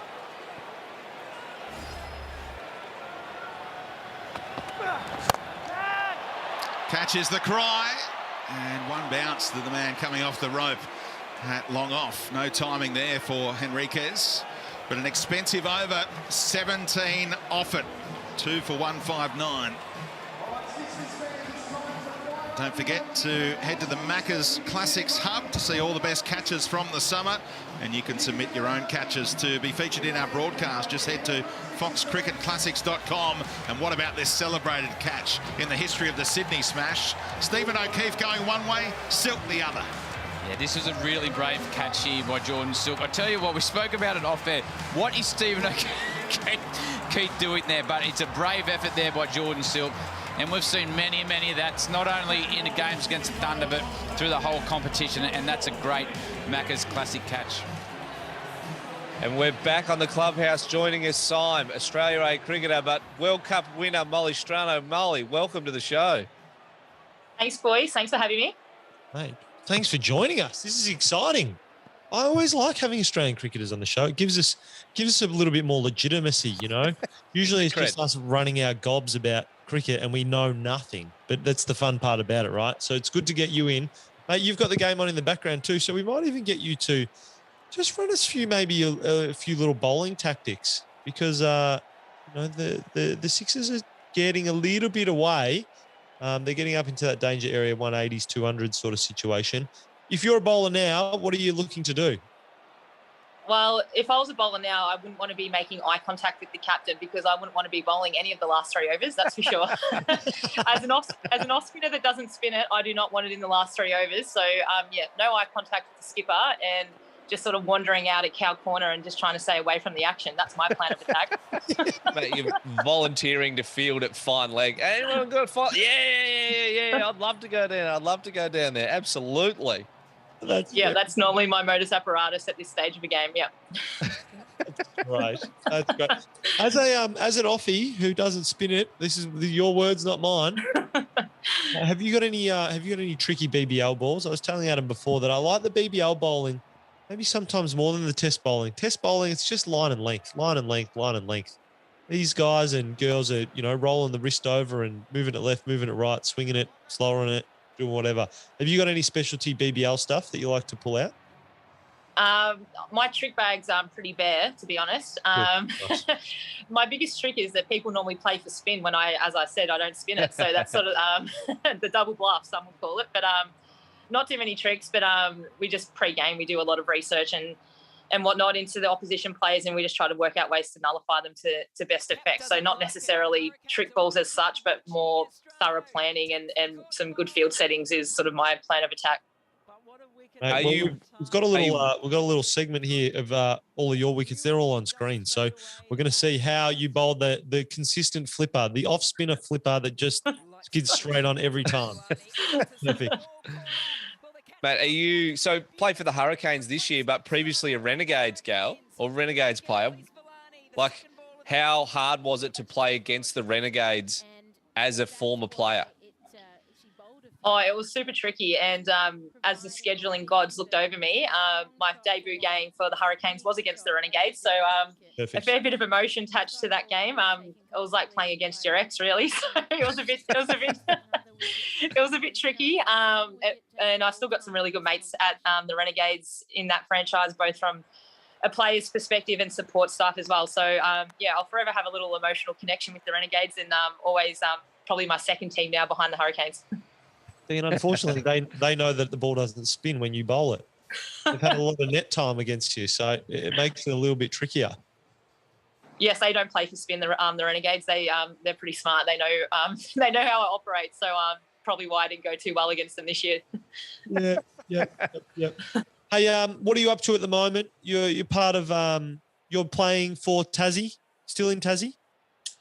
I'm currently in Tassie, and I'm currently day 4 of isolation. I tested positive for COVID a couple of days ago, so I'm on house arrest, which is pretty difficult for someone like me who's quite social and loves to get out and about. So I'm going crazy in my apartment. So I'm quite happy to be online with you boys tonight, just for a bit of social interaction. It's been really nice.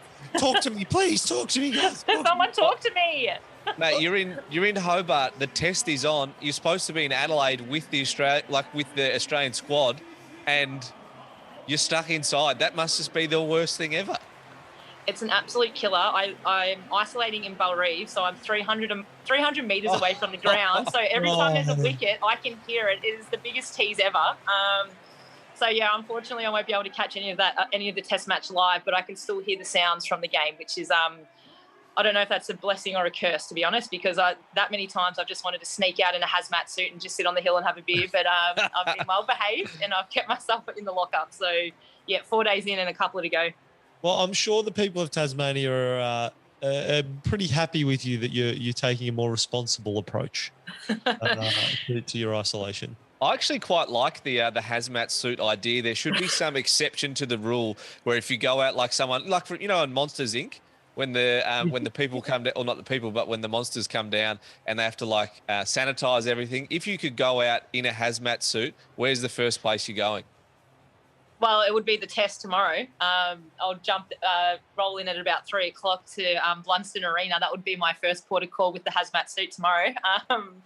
It looks like it's a ripping game down there, and I'd love to be there to witness it live. So, I definitely would sneak down to Blunston tomorrow. If someone in the Hobart area has a hazmat suit, feel free to drop it off to Rivalry, please.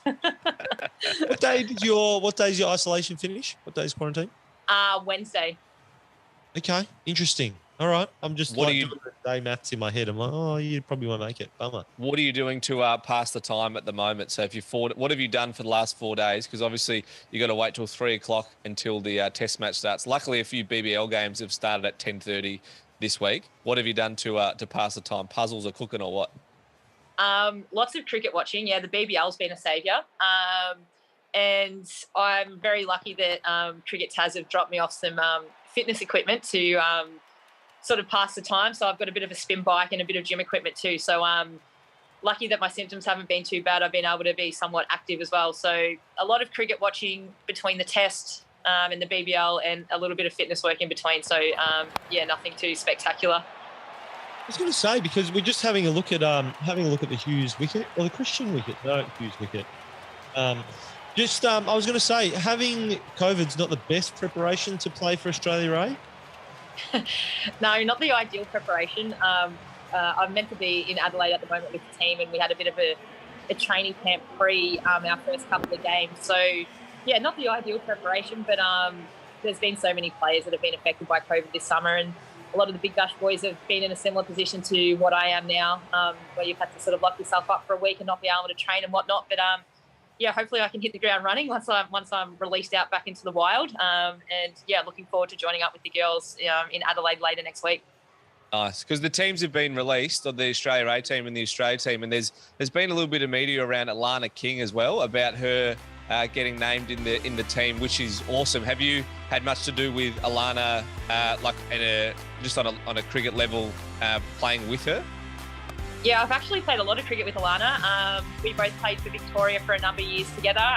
Before she moved to WA, she was sort of went through the pathways of Victoria alongside myself. So I know Kingy really well, and I'm really pumped for her.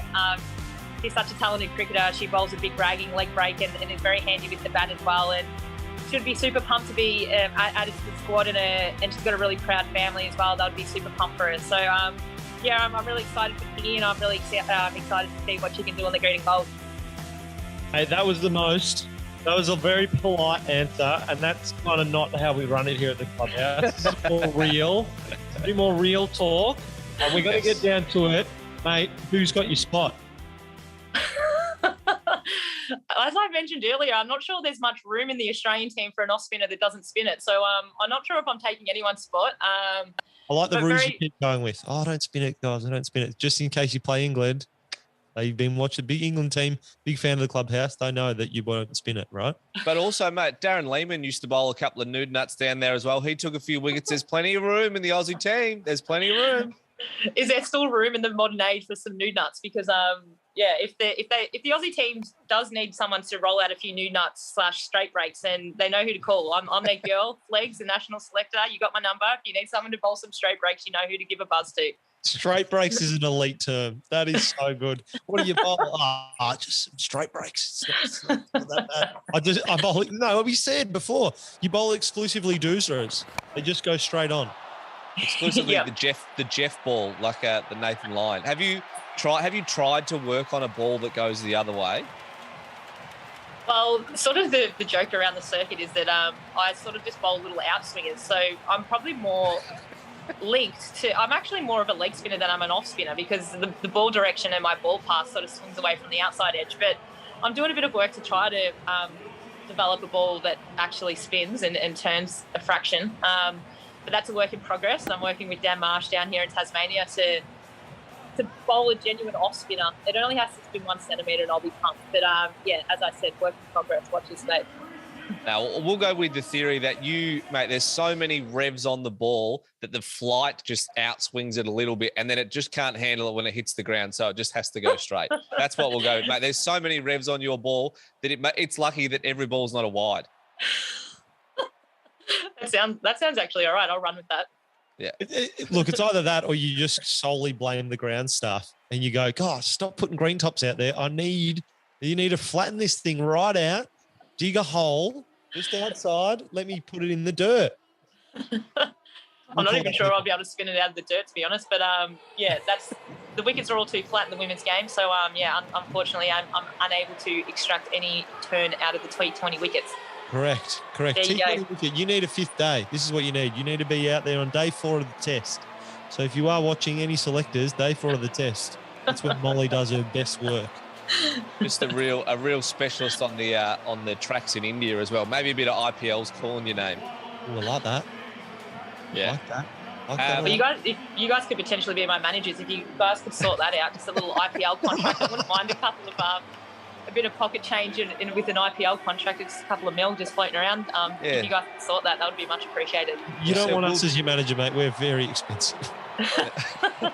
I'll give you 1% of my IPL contract.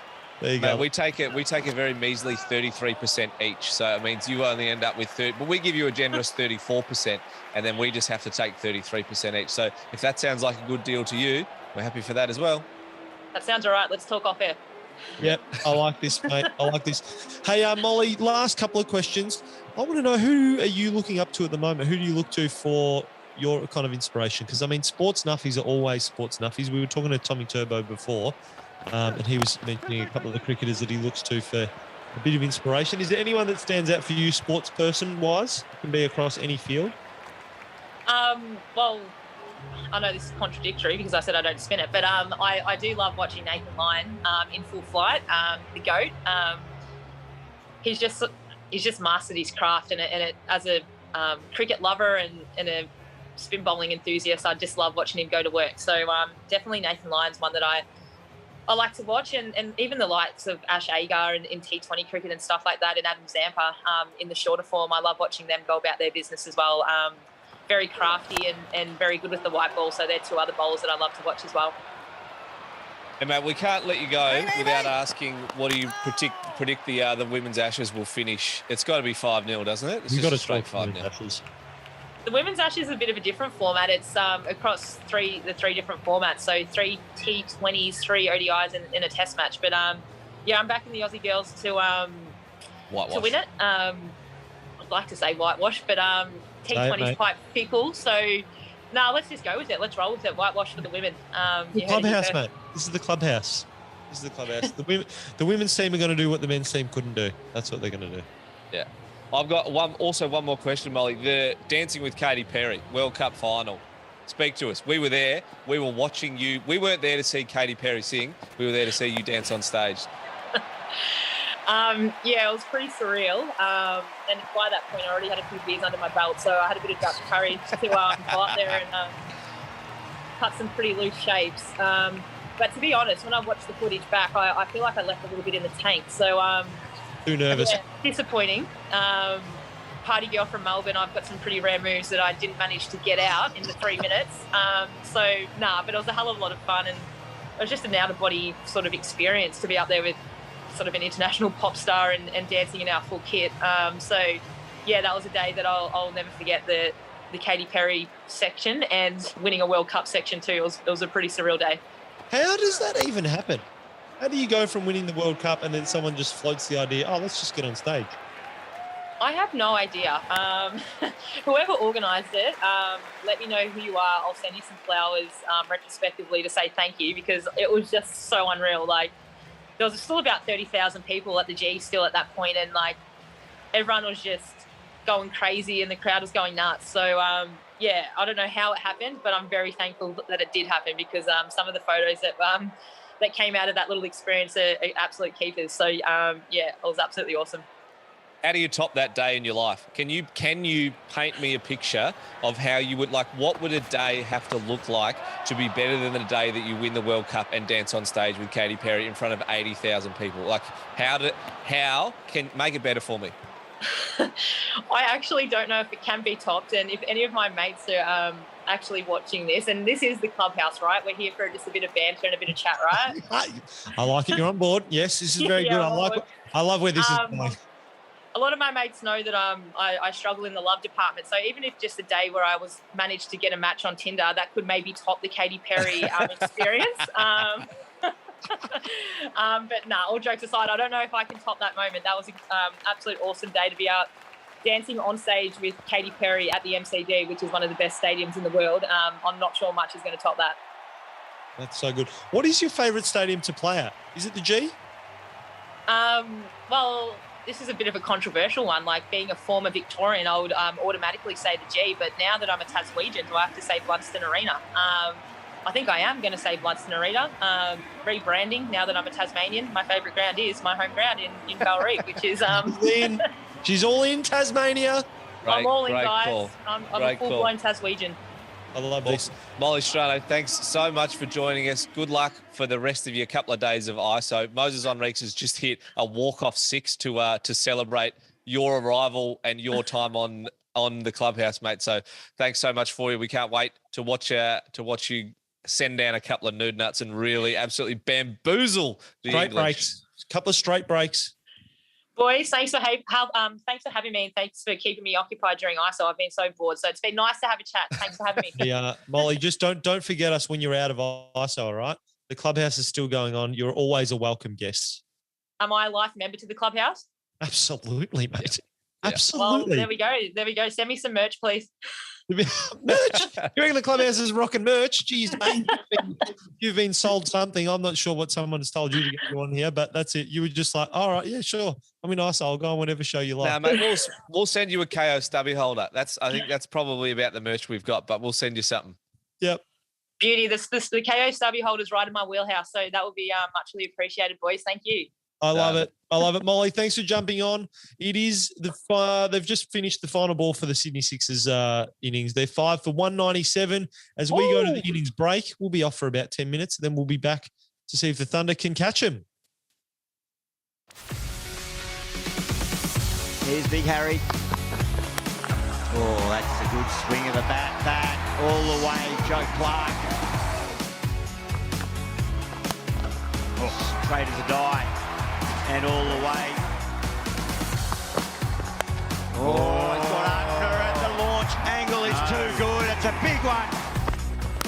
Oh, that's not just. That's over the rope. No argument at all there from Joe Clark, Peter Siddle gets no comeback. Oh, that's a high ball for Mackenzie Harvey. It's going to take, because there's men coming everywhere. Philippi's calling it, and catching it. Sutherland doesn't time the ball, and he's out. Can Harper try and line another one up? Oh, it was there, and it's out. Wicket, 6-6 wicket. Harper goes, Abbott with the catch. Oh, through everything. Later looks around as if to say, what happened?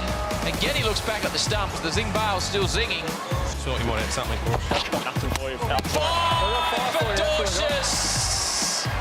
5 for Big Bad Benny. First time in his career. Powerfully struck. Oh, into the gap beautifully.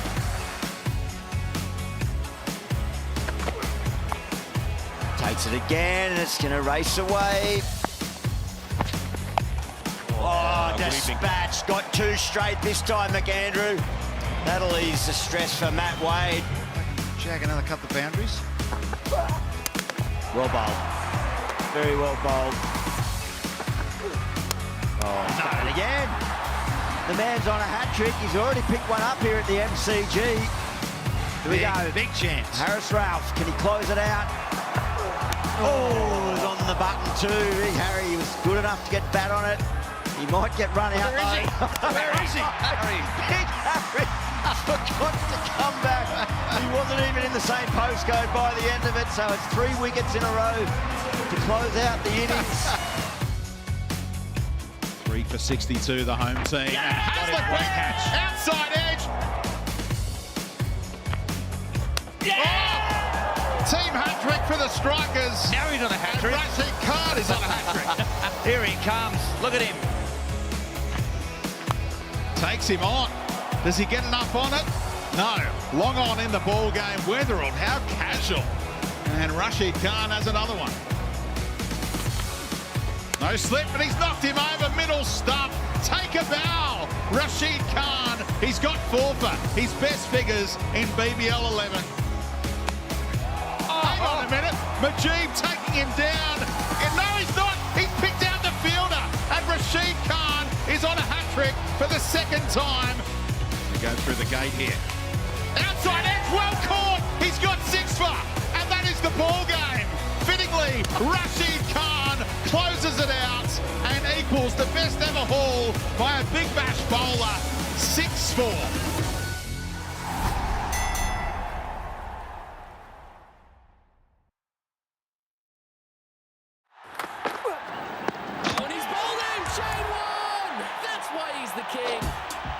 Well, since I've retired, I've been lucky enough to have the opportunity to commentate on some wonderful moments over the years in the Ashes series. But my favourite Ashes moment would have to be way back in 2010-11 after Australia were coming off a loss in 2009 in England. It was at the Gabba. It was the first Test match. It was Peter Siddle's birthday. It was his 26th birthday. The game was in the balance. Siddle had the ball. I'm in the commentary box with Mark Nicholas and Mark Taylor. Peter Siddle is starting to bowl. Australia really need to take a wicket, and he manages to get one. He takes one away from Alistair Cook. Cook nicks it to Watson, a slip. Bang, he's got one. Now, Matt Pryor comes out. Now, Matt Pryor looks like a bulldog. He's got watermelons under his arms. He's walking out with some serious attitude to the middle. He takes centre. Peter Siddle's at the top of the mark. He comes in, the ball angles in a little bit. It's too quick for Matt Pryor. He misses it, it hits the stumps, knocks his castle over. That means Siddle on his 26th birthday has got 2 in 2 and he's on a hat-trick. Now, as I said, I'm in the commentary box. Mark Taylor's starting to set the scene for the audience and the viewers, talking about the field. I remind him that it's Peter Siddle's 26th birthday. I also tell him to loosen those vocal cords up because I think he's going to take this. Siddle comes in, there's flames coming off the grass. He's running in that fast. He bowls this ball that swings back into Stuart Broad, hits him in the boot. There's a huge appeal. The crowd appeals. Everyone appealed. Even the taxi drivers going past the Gabba appeal as they see it. They're up. The umpire's finger, well, that goes up as well. But wait, Stuart Broad reviews. They go upstairs to see if it's going to be out and upheld or was missing the stumps, which I think at this stage, Peter Siddle's father has just snuck in the back door to work out where that line is going to go. So as we see the replays, Peter Siddle's father has drawn a line to hit the stumps. Really, it was going back to Melbourne from Brisbane, but it hits the leg stump, and the hat-trick on Peter Siddle's birthday was upheld. So that was probably my favourite commentary box moment in an Ashes series. I'm looking forward to lots more. Down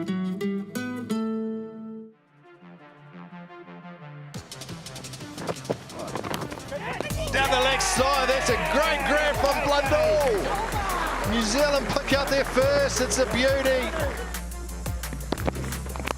Southey continues around the wicket, and what a catch! Oh my word, don't worry about a third slip, I'll do it. That is a great shot. Oh, that didn't change, that's just a wonderful cricket shot. Up and over, 98 now. Wide of gully, and the ball's going to run away. They're going to get through two, but it's going to go for no, it's not. And the crowd rise. Lytton Duss's second Test 100, outstanding. Edged, there is the breakthrough. Edged and taken. It's Bolt and Latham. What a duo those two are for New Zealand. Inside edge, and there's number 5. As simple as that. Bolt! There it is! Trent Bolt moves into history, picks up number 300. It's been a tremendous Test career and another notable milestone. Ticked off 300 Test wickets. Bolt straight through, there it is. Wicket number 5 for Trent Bolt, and his 5th wicket bag in Test cricket, and he wraps up the Bangladesh innings. Fuller. There's a lovely shot from Tom Latham, shot of the day. Down the wicket from Latham. Whips it away over mid-wicket. And there it is. Magical moment for Tom Latham as he brings up Test 100 number 12 here at Hagley Oval. And then he can work it through there. That is a wonderful cricket shot. You've got to have balance. Drive through the covers. Outstanding shot to bring up 200 for Tom Latham. His second double 100.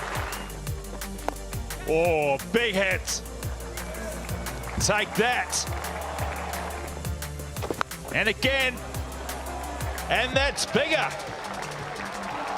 250 for Latham, and what a way to bring it up. Ross Taylor's given his cap to Tom Latham. Either there's a fitting finale. This could well be it. Coming around now is Taylor. Oh, it's gone straight up. Here it is. Who's under it? It's Tommy Latham. What a way to finish. Taylor gets his 3rd Test wicket and finishes his Test career in the most remarkable style. Can you write that script? You couldn't. What a finish.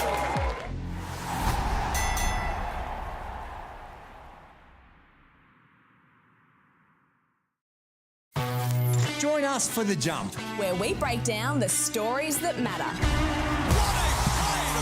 Keeping you up to date with the NBA, NBL, oh my Lord, Phil Days, and much, much more. Oh, it's gone! Wow.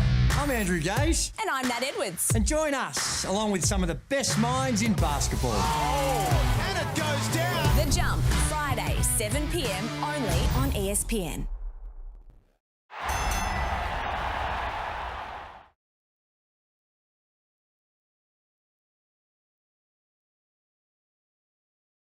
We're back from the innings break, Simon, and the Macca's innings break. We've got the Sixers absolutely dominated with 197. Huge, massive score.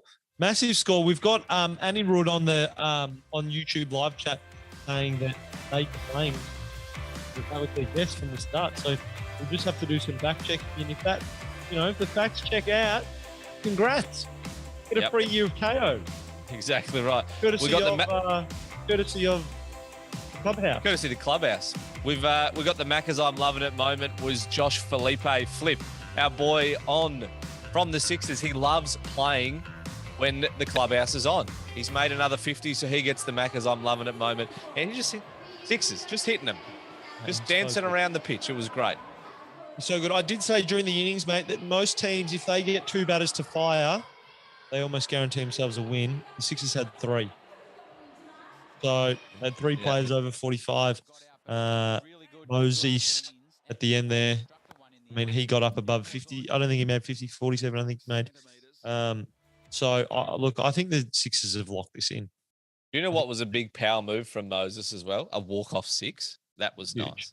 Huge, massive flex. That was real nice. Absolute massive flex. Hey, I don't know what you're up to, mate, but I'm actually ordering my McDonald's right now. Yep. Mate, I want to get my McDonald's in. I want to get my Happy Meal in because we're doing the Happy Meal challenge later. I saw on TikTok that someone ate an entire Happy Meal, cheeseburger, fries, the works. They did it all in about 35 seconds. 30, I think it was 38 seconds, wasn't it? 38 seconds. This is just ridiculous. Oh, I've already put my order in. Mine's on the way. I did. So I've ordered the Happy Meal for myself. I got the toy, not the book as well. Oh, I got the book. Interesting. Did you? Yeah. Maybe that's a bit of a reflection of our personalities. Oh, absolutely. Yeah. But I did throw in a sneaky 20-pack of nugs as well. So did I. So did I. You put 20 nugs? Yeah, that's very sneaky. Couple of cheeky boys on a Saturday night. Just want to cheek 20 nugs. Yeah, I did because I thought to myself, I was like, Happy Meal's good, but it doesn't fill up this big hungry boy. So especially when you eat it in 38 seconds. I've already got the beef from the cheeseburger. Love it. So there it is. Mate, Underwood wants to know how he gets his 1 year of free KO. Yeah. If you can screenshot your 197 from the time of when you did it. None of these recent ones because you put in 197 after the innings had finished, which was very cheeky. It's a very good maneuver. It's a great maneuver. We've seen it before on the Clubhouse, putting in the score afterwards and just blindly claiming it and assuming we won't check. Yeah. But this time we are checked. We've got people behind the scenes who are going to do a little back count. They're going to do a recount. They're going to see who guessed 197. And then that person, so Anarud, if it's you, get onto the Kayo Sports Instagram. We're sending you all over our platforms at the moment.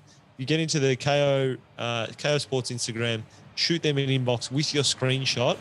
They will organise 1 year free Kayo subscription for you. Mate, Triffon's gone. The Thunder are going to shine. Alex Hales is going to rain sixes. I love that as a little talk. Yeah. That's not bad. I don't know if it's true, but Alex Hales is a bit of your man, I think. Mate, check out just as a side note, look how many fireworks they've used at the game. It's smoky. It looks like there's a bushfire in the SCG at the moment. Well, that's very strange, isn't it? Is it, dare I say, too much fireworks? Yeah. Is that too much fireworks? Because it doesn't look like it's very windy in Sydney either. So normally the argument could be made that too many fireworks is never a thing. Ask Sydney on New Year's Eve, too many fireworks doesn't exist. Here we go, first ball. Oh. Squares him up. Jilks, the keeper. As we know, keepers make runs. But I love it in the big bunch. Mate, there's too many fireworks. If you can't see, it's going to be hard to see. There's more smoke going around there than a nightclub dance floor. Imagine. I feel like the most underrated thing in cricket is how hard a cricket ball is. That would have hurt so much. There's just no way that doesn't absolutely cane you. Yeah. Mate, Anirudh said, I've said 195 way before. Is that close enough? Unfortunately, Anirudh, it's not 197. Yeah, it needs to be 197. Bang on the dot. We're yet to give away a KO subscription, but when it happens, it's going to be electric. Mate, we want to give them away. That's all I want to do is give one away. A bit of movement from Jukes there. A lot of movement. What's the weather like in Sydney at the moment? Very humid, I suspect. Yeah. There's guys wearing long sleeves, so I don't know. Yeah, I like the long sleeve move. The interesting thing is Alex Hales fields in a long sleever, but he bats in a short sleever. That is interesting. That must be for doesn't want to hurt his elbows on the grass. Yeah. Just had word that it's humid but not raining in Sydney, which is why the ball is moving so much. The Birdman is hooping the ball. Yeah, absolutely hooping. Have a look at this next one. The bloke can push it around the corner. It's outrageous. So much so that there's slips involved now. This is why. This is what's happening. Lucky mate, I just plugged my computer back in. It nearly went dead. It would have been you on the Clubhouse by yourself, which is a pretty lonely clubhouse to exist in. Right, that's all. Cyrus said 190 once again. Unfortunately, mate, not 197. Yeah. Oh. Anarud said 197 before the match finished. Sorry, mate. It's we give you the brief window at about window 6, but Anarud, don't worry, mate, because you get another guess. There's 2 innings. The Thunder, they're going to guess. At about the 5th over, we're going to do another guessing game for another chance to win. What do you reckon about the slip in the T20 game? It's good to see. I like it. It's a real power move. It's because you're really wasting a fielder. They're chasing 197 though. Not many teams are able to chase down 197. Although remember, the Sixers got off really slow start. Really slow. They were a couple overs in, they were 1 for 5. And we thought, geez, they might struggle to get 140 here. Yep. I got a message from my wife, my lovely wife, Rach, who said maybe you should take the masks down. There were masks here. Yeah, okay. That we keep by the door for when we head out. She said maybe take them out of screen. So I've taken them out of screen. Just a bit of a change for any eagle eyes out there. I did not even notice. Yeah. Did not even notice. Do you know what I was thinking about the Sydney Derby versus the Melbourne Derby? I reckon the Sydney Derby might be better. And do you know why? SCG smaller. No, they've got a better name. It's called the Sydney Smash. Yeah, that's a good name. Yeah. That's a good name. Sydney Smash is a good name. Yeah. That's a really good name, actually. What's the Melbourne one? The Melbourne one's just called the Melbourne Derby. Yeah. I mean, the argument is that they don't need to come up with a fancy name, but fancy name's pretty cool. Mate, fancy name works. There's the Q Clash. Has the Q Clash just become the Clash in AFL yet? Nah, not yet. Right, they've got the Derby, which is a good one. They've got the Showdown in the AFL. I can't wait to see, actually, what's going to happen when the Dolphins play the Broncos. Good. Little Queensland Derby situation. Well, they've already got, there's already North Queensland, so there's already a Queensland battle. Yeah, but it's not like... Same city. Correct. Yeah, like when the Dolphins are getting involved, it's going to be so good. There you go. That game gets called the Battle of Brisbane, that's sick. That's so good. Well, there's already because the GWS Sydney game is called the Battle for the Bridge. Love that. Or the Battle of the Bridge. Battle of the Bridge. Yep. Yeah. I like the that. Battle of the Bridge and Battle of Brisbane. It's not bad. Yeah. The Melbourne one could be the Melbourne Mayhem. Brilliant. Melbourne Mayhem. Brilliant. And then the tagline extends because when they play at the MCG, it's called the Mayhem at the MCG. So it's like Mayhem at the Melbourne Cricket Ground or Mayhem at Marvel. Yes. And the M for Melbourne would be, if it's MCG, it becomes the Mayhem Cricket Ground. Adam, this thing writes itself.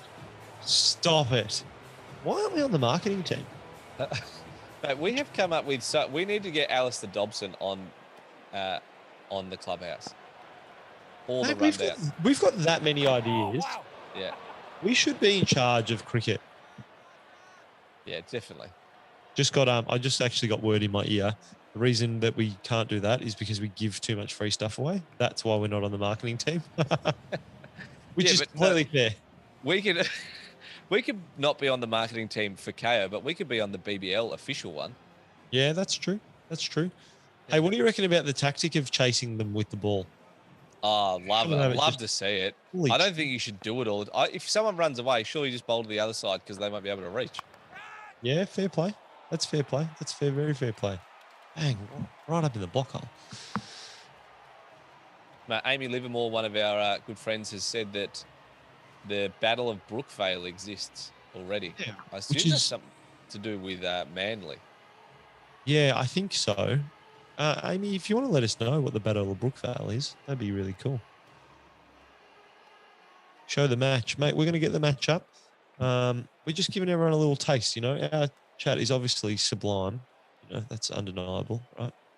But then the match will be coming up. The best setup you can run, guys, is if you're running TV with Kayo on it, watching the game, and then you have us on a little laptop to the side. Where the whole thing we want to do is to just create a bit of fan atmosphere so we can all hang out. We just want to hang out and watch the cricket with you, and that's kind of the system we want to run here. Abbott coming in again. Mate, that is a big 6. That's Or huge. 4. That's to the long boundary. I love the shape of the ground. Even on the wagon wheel, it looks like an egg. Yeah. That's funny. That is very, very funny. Hey, got any thoughts on the upcoming IPL season, Foss? Glenn Maxwell to be player of the tournament. I think I'm just going to have to step out for 1 second. I think my McDonald's is here. Oh, that was quick. Lightning. That was lightning. Mine is still not here. Mine's like 10, 15 minutes away. So Simon's going to get his Maccas, and he has a Happy Meal that he's going to try and consume within 38 seconds, which I reckon I might need a towel for the drink. Was it here? Yeah, it's here. They're just coming upstairs to drop it. This is going to be unbelievable. What do you think? What do you think my time will be? I reckon you do 2 minutes. You think 2 minutes? Yeah, I'm thinking chew, swallow. Yep. Yeah, about 38 seconds. Oh, sorry, about 2 minutes. Hey, I've seen in the live chat Spice TV. You reckon Spice TV is any? Do you think that's Andre Spiceman Fletcher? Maybe we have had Warwick Kappa in there before. Warwick Kappa was in. That was pretty cool when Warwick Kappa joined. Yeah. Wow. Unbelievable. Sean Abbott is surely going to make the All-Star team. Yeah. He's leading wicket taker. Oh, sorry, no, he's up there with leading wicket takers. Yeah, I think he makes it. Do you think his counterpart Bird also makes it? Nah. I've got the stats up, so it'll be a bit easier. Well, once we do your Happy Meal challenge, yeah, then we'll talk All-Star 11. Yep, I like that. Yeah, we're going to run Maccas for the first half of this innings. Ramp, I like a ramp. You're a big fan of a ramp, actually, aren't you? Yeah, I love the ingenuity of it. Yeah, I just love cricket. Not like T20 is not standard cricket, so I love when there's not standard cricket playing not standard cricket shots during not standard cricket games. Yeah, that's funny. That's very funny. Anirudh's gone with 1 minute and 30 seconds. I like that. Interesting. I like that. Interesting. Are you nervous? How do you feel? How do you reckon you'll go? What's your difficult part? Are you got to leave the pickle in the bun in the burger, obviously. I think it's the chewing part. Yeah, it's going to be the tricky part. Hey, we've got a DRS in the Ashes test. Just to give you a bit of a live Ashes update. We've gone to DRS. Doesn't seem to be any. Oh, there is a little change in Snicko. We've got a wicket caught behind. Mitchell Stark, the bowler. Chris Wokes, see you later. Catch you later, brother. Mate, the Thunder are doing all right here. None for 22 from 2 overs and a bit. That is right on pace. DRS officially outskis. Lockie Lloyd said, "Can we get a free KO if you get the time?" 1:26. Whoa, what do you think? Hard to time. You're gonna have to time yourself. Because we're across here, I'm not going to know when you're fully finished. We're going to have to rely a little bit of honesty. Okay. All right. We can do honesty. Yeah. We can quick single. Thunder. They're going to need the Thunder technique. They're just going to have to go early, I think. Accumulate, and then go really hard. Yeah. That's going to have to be the play, I think. Oh, no, I think what they're relying on is Alex Hales to go nuts. Yeah, Alex Hales, just to, because he's the guy that's going to make you runs. If he might make 80 from 40. Yep. All right. And Hey, I think my McDonald's has arrived at the door, so let me go and pick it up, and I'll be back. The time test.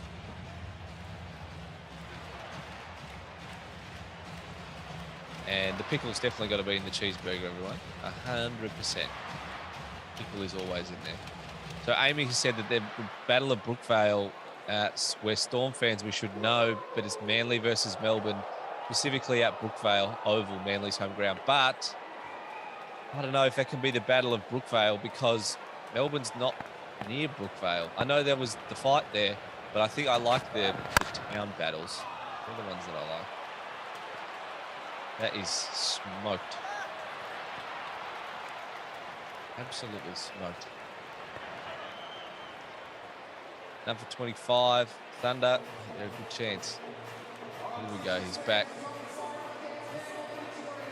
Big guy's back. Headphones are going on. Quick order. Adam, I do know one of your questions was what are the logistics of this? How are we going to make this work? Guess what? Yes. I've got myself a stable table. Oh, yes. Electric. Yes, you do. All right. I'm obviously not going to be able to talk when this is on. So, Adam, I might hand it over to you as I... Yeah. Here we go. All right. What order are you going before you start? Are you going to drink the drink first? No, I'm going to drink the drink last. I'm going to use the drink as a way to lubricate the mouth. Right. Interesting. Okay. So for anyone just tuning in first, welcome to the Clubhouse. Great to have you here. There's a trend going on TikTok. Simon's got his book from his Happy called Meal. Cressida Cow, The Tiny Detectives. So why is the sky blue? It's because of the ocean. If you can eat a Happy Meal in 38 seconds or less, you'll break someone on TikTok's record. We've seen the clip. It is madness. It's electric. Absolute madness. So I'm going to scroll here. Jilks is, as a side note, Jilks is out. First wicket falls for the Thunder. Perfect time. I love that Jilks, a wicket in the BBL game we're watching, is the side note to me speed eating a Happy Meal. That's funny. Matty Jilks, keepers don't all make runs. Here we go. This is big moment. Here we go. I mean, a big moment for Curry, who just took the wicket, but big moment for Simon here. So get everything out. All right, everything's out. This is out. Have you got a timer, or am I going to time it from my end? No, you can time it from your end because the delay will still be. All right. All right. Here we go. Give me 1 sec. Well. Hold on. Wait. Okay, ready? No. I'm not ready. I'm not ready. All right, we're ready. Hey, whole Happy Meal. 38 seconds. Here we go. 3. Wait. I've got to ditch the microphone. And then I'll wave. I'll wave when I'm done. Okay. When that comes up, okay? Here we go. 3, 2, 1, go. All right, we're off. He is absolutely mowing it down. Oh, my goodness. He's taken half of it. We're already 7 seconds in. He's got plenty of time left. Half the cheeseburger's gone. Love it goes in the rest. Oh, he's chewing it like Kobayashi here. This is like Joey Chestnut wolfing down some hot dogs. Chewing. He's about halfway through 19 seconds. He's got exactly halfway to go. Oh, no, we're starting to struggle in here. We're at 25 seconds. He needs a bit of lubrication. I reckon he should go for the Coke. A little bit of Coke. No, he's gone chippies. Oh, burger down. 29 seconds. Can he get all the chips down? 33. We're quick. This is quick. Can he get... The question is going to be, how quick can he chew? And the answer is not fast enough. There needs to be a bit of practice here. We've passed the 38 seconds. We're going over. Now we're just racing for pride. This is just a big pride moment. Can Simon love it? Get it down below a minute. Chewing down a couple of chippies. Don't forget a couple of the crispy ones at the bottom. It's gone. Onto the Coke. Take the lid off for sure. Don't suck it down. No, he's going suck down strategy. Oh, no, he's taking it off. Here we go. 1:03. We're going. We're waiting for the arm wave. Oh, no, it's a bit cold. Still chewing. A little bit too cold. Didn't realise. No. No ice. Did he get it? Oh, down. We're at 1:15. He's chewing it down. It's down. All the food's down. We're just down to the liquid. He's squeezing it. A minute. We're over. 125. 126. A minute 26. A minute 26 for the big guy. He's tried to eat a whole Happy Meal in 38 seconds. He has gone just over double the limit. Are there any sneaky bag chips in there, my friend? No sneaky bag chips. Mate, a couple of people have asked to see the show, to see the match. I don't know why you've asked to see the match, because that is prime TV, watching a man trying to eat a Happy Meal within 38 seconds. Do you know what? I'm not disappointed with that. Yeah. That's faster than I thought it was going to be, but also I was just really happy with how quickly I got the cheesy bee down. Mate, the cheesy bee disappeared. The first half of it was gone in under 2 seconds. Mate, when you were doing the count and you said 7 seconds, I was like, we're on here. We are Ron Weasley here. Mate, Jamat has said, what seems to be going on here? Oh, my friend, you have just seen a man eat a whole Happy Meal in a minute 25. Mate, minute 26. This is absolute television at its absolute finest. This is what TV was invented for. Yes. Oh my gosh, that was electric. Well, there you go. What was my time? A minute 26. Minute 26. So we've got to, when yours gets here, this is what you're going to be. I think that's a beatable time, to be quite fair, Adam. I don't have a stable table, though, which is what concerns me. Yeah, okay. I'm not going to lie, it helped. It really did. Yeah. It really, really did help. Jesus, not many fans of the cheeseburger eating competition in the chat. I'm just asking, what are we watching this for? Why? Thanks to Michael saying, how are you? Why are you wasting our time? Why are you wasting our time? It's ridiculous. This is crazy. No, everyone's here because, well, that's interesting. A lot of people are here to watch the BBL instead of watching the Ashes, which is interesting. It seems that's good. Yeah, that is good. That is good. Sanger, big shot over mid-off. What's your favourite shot in cricket, Adam? I like Maxi's reverse sweep. No, I love a big hoik over cow corner or the Steve Waugh slog sweep. Yeah, like that. No, like actually, I'll take that back. The best shot in cricket is a straight drive. It's so pure. Cover? Like through like long on or long off? What do you like? Straight down the middle. Oh, you think like a Hilton Cartwright special? Yeah, straight as a die. Along the carpet, though. Along the carpet. Oh, really? Yeah. Yeah, but so if it's along the carpet, you have to pick. Is it on the offside or on the onside? On the offside, I reckon. Okay. All right. Yeah. Onside's a little bit too much flick required, but like straight down is just like, that's nice. Yeah, fair enough. Fair enough.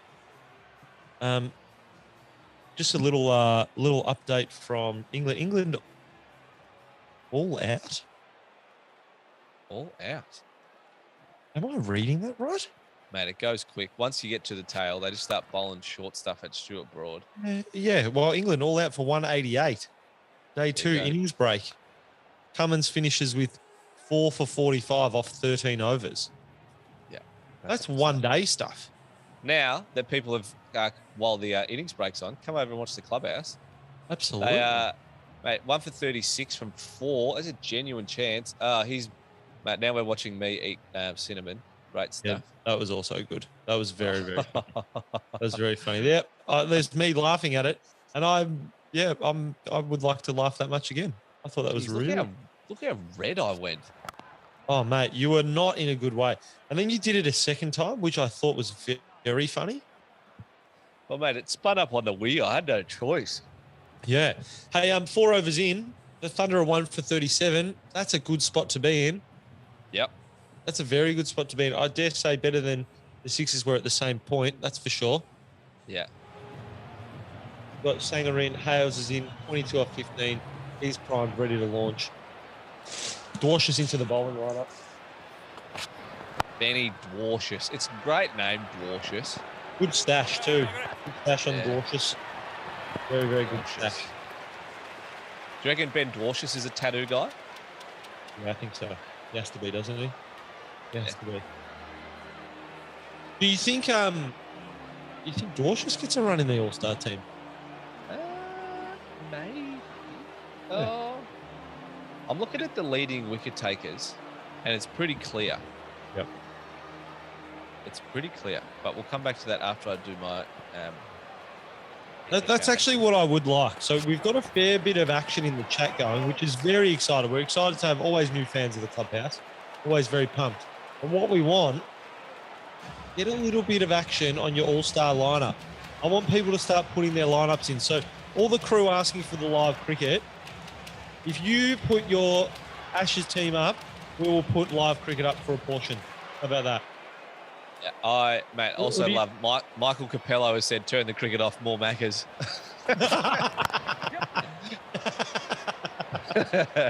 All right, up next. How quick can I eat 20 chicken nuggets? Good man. He's a good man, Michael Capello. Yep. He's a good man. He's a man for chaos. Yeah. Lockie Lloyd said 126.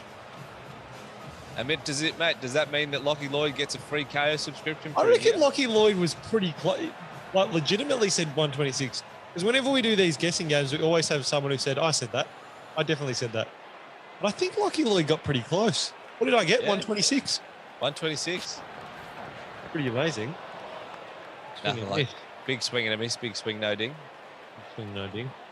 See, when the cricket's on, I don't know, is that when I also said give us your all-star lineup, is that negotiating with terrorists? As in, like, they're holding us hostage?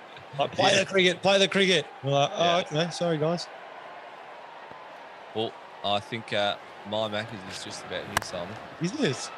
Yeah. Here we go. A lot of pressure on you, Adam.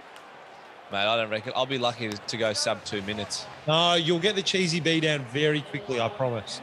I might go, my strategy is going to be a bit different. I'm going to go a bit of cheesy B and then just a bit of liquid. So like a bit in and out, in and out, in and out, in and out action. You saved it all to the end. Here's the England batting card, all out. Suckers. Absolute suckers. All out 188. Nowhere near it. 115 runs behind.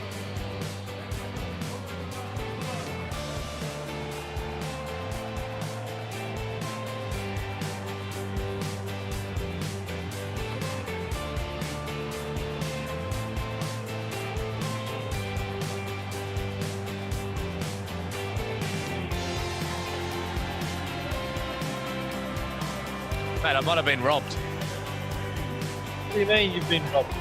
Well, I'm not sure. It says it's here. It says it's here. Huh? You know who was robbed? Oh, no, just coming up the road. Not far away. Volleyball. Not far away. That's who was robbed. Volleyball was robbed. Yeah. A couple of drop catches. Nothing's good in the line. Yeah. Dark gets three. Best pink bowler in the world. Pink ball bowler in the world. Ah, mate, sock bowls in. Straight through the gate. Steve O'Keefe, is he in the All-Star team? Because, as we've established before, it's not an exciting thing to watch Steve O'Keefe. He's either taking wickets or there's no runs made off it. Oh, I think he's in. He's got to be in. I'll tell you what I did like, that he didn't open the batting. The boys at the Sixers must have been, the bowling, sorry. The boys at the Sixers must have been watching the Clubhouse last time.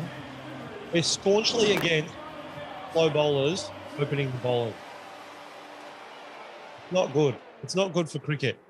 My Maccas is here, mate. I'll be back in a sec. Yes, let's go. Adam's got to beat a time of 1 minute 26 as we go back to the cricket. Here we go, Socky. Socky's back. I'm excited to see what he can deal up. He could really break this game open. The Thunder clearly on top early. The Thunder clearly on top early. The Sixers need to respond, I think, just to get them a little bit under control, and wickets do that, as we all know. Saying a 12 off 6. Ross is in. You take a single. Absolutely take a single. Amy Livermore says Sock in the All-Star team, 100%. Yeah, I reckon. Lockie Lloyd, great question. Who will be the umpire for the All-Star team? Adam's back. He's got his Maccas. He's just slowly setting up. He's got his cheeseburger ready to go. Unwrapping, lid coming off the drink. I like this. Lid comes off the drink. Can I give you a tip? Yeah? Scoop the ice out. Take your time. We've got a bit of time here. I agree, Barry Martin. Pistol for umpire has to be, doesn't it? Full rifle. Great bushranger, former bushranger. Rifle, full rifle. Just taking the ice out, just scooping it out with my hands. Yep. And just so you know, mate, Socky's been brought on. He's currently 2 for none. Which is weird because I saw him get a run. So he's 2 for 1. 2 for 1 off 4 balls. Huge. All right. Are you ready? To Felipe. Hold on. We're just watching the replay of Sock's just wicket there. You've got it ready. Talk us through your strategy first. All right. So strategy is the cheesy bee first. Yep. And then I'm going to try and do the half of it and then whip down a little bit of Coke just to help lubricate it. Yep. Then I'm going to go rest the cheesy bee, lubricate it a bit more, and then go chibbies. Okay. I like this, mate. I like this. All right. I've got the timer ready to go. Here we go. Wait. Oh, okay. You weren't ready to go. No. Okay. Ready to go. Back it off. He's ready to go. 3, 2, 1, go. Here we go. Clock started. 4 seconds. Big choose. He's gone early on the drink. Just get it in there, son. Just get it in there. 10 seconds in. More cheeseburger. Shove it in. Nah, you've lost it. Keep going. You need to have, yeah, there you go. That's what we like. Big mouthfuls. Chomp, chomp, chomp, chomp, chomp. Here we go. Socky's bowling still. Mate, he's really bowling really well. Another sip of Coke. We're at 30 seconds here, Foss. 32, 33. I don't think you're going to get it done. He's onto the chips. Get the chips in. Shove more in your mouth. We need more in there. We need more in there. Get him in. 45 seconds. Here we go. Here we go. 50 seconds in. Get it in. Get the drink there. Are you onto the drink? Oh, he's got a few more chips to go. Chomp, chomp, chomp. Kobayashi style. That's 1 minute done. Here we go. Oh, mate, you're onto speed. Drink. Here we go. He's onto the drink. That's 107, 108, 109, 110. Drinks down. Done. 112. 1 minute and 12 seconds. 1 minute and 12 seconds. 1 minute and 12 seconds. That is unbelievable. That is unbelievable. Came from the clouds. The clouds. To be quite fair, mate, I thought you were posting in that cheeseburger eating. That was unbelievable. But you really made up ground on the drink. Came from no, I tell you what, no ice is definitely, that's the key. That's the key. Did you scoop your ice out? Yeah, ice is in the cup next door. Yeah, that's well played, sir. Well played. Yeah. I think that's the way to go. Oh, that was incredible to watch. That was absolutely incredible to watch. People want to watch the BBL, but they know that there's a whole lot of entertainment going on when you come to the Clubhouse. Mate, we've got Ganesh saying, what is this, mate? This is elite athletes doing their thing. We've got elite BBL players doing their thing. We've got Adam eating cheeseburgers, an entire Happy Meal in 1 minute and 12 seconds, 72 seconds. There's my toy as well. It's like a elephant. Yeah. Oh, is that a character from Sing? From Sing 2. Sing 2. Yeah, I like that. Geez, we've got a lot of Thunder fans. Maybe that's what we'll do in the chat. Put up a Thunder emoji if you are going for the Thunder, and put up the 6 in a block if you're going for the Sixers. Yeah. That'd be good. Michael Capello's got involved. What BBL? Exactly, mate. That is absolutely. That's some all-time sport. Big boys liking Maccas. That's what BBL stands for. Big boys liking Maccas. Mate, WinViz has the Sixers at 93% chance of winning. Yeah, really? Yeah. They're 3 for 43. It's the wickets. Anytime there's wickets that fall, the WinViz just goes, oh, mate, I'll have an absolute field day here. Yeah. Yep. And especially we know in BBL, as soon as there's wickets, the game gets flipped on its head. Yeah. We're giving you the best chance possible to tell you what the Thunder finish on. We're not going to take guesses until the 10th over. I like that. Mate, that could be bowled out by the 10th over. Yeah. What are we on? We're on over number 6. Here we go. Roy Nicknam reckons Peter Hatzoglu should be in the All-Star game. Best tool in the shed. That's good. I heard a great quote about a tool shed today. The quote went, you think about your tool bag. There's always, everyone's got something in the tool chest or in the tool bag or in the tool shed, whatever it is, you know. So Socky for the Sixers be looking around going, I've got a lot of tools in the shed here, but every tool shed's got a hammer. Sometimes you just got to go with the hammer. Yeah, true. You reckon Socky is the hammer for the Sixers though? More like a rubber mallet, I'd imagine. Yeah, it's fair. Yeah. Or he's like the crowbar bit of a hammer. Yeah, just slowly reefs the nails out. You're like, oh, sorry, mate, this is a slow death style. Mate, Dave Warner out in the test. I don't know why you want to watch that. It's one for none over there. I love that people are claiming that your toy is the Hindu god Ganesh. Simon, yeah, we have Rohit Sharma listening, watching the clubhouse. Commented, Daniel Sams will be man of the match day. We have Rohit Sharma, the Indian cricket superstar. Big fan of the show, actually. Big fan of the show. That's unreal. That's all. Michael Capello says, can always eat a hammer. Oh, Warner, that is a great catch to take, Warner. Oh, my gosh. Wow. That's massive. And Stuart Broad gets him again. Bang, caught at point. Oh, my God. That's a screamer. Yeah. That is an absolute screamer. That's what we want to see. So let's. Shannon Humphries wants to know who's your favourite Australian cricketer. It depends when you ask me. You're asking me right now. Probably Scott Boland. Recency bias, big time. Recency bias, or Nathan Lyon. I like Nathan Lyon. Just kind of gets it done. Favourite of all time though would have to be, or Adam Gilchrist, or Matthew Hayden, big left-hander. That's what it is. Matthew Hayden. I see myself as a little bit of a Matthew Hayden. What, just blunting the new rock? Correct.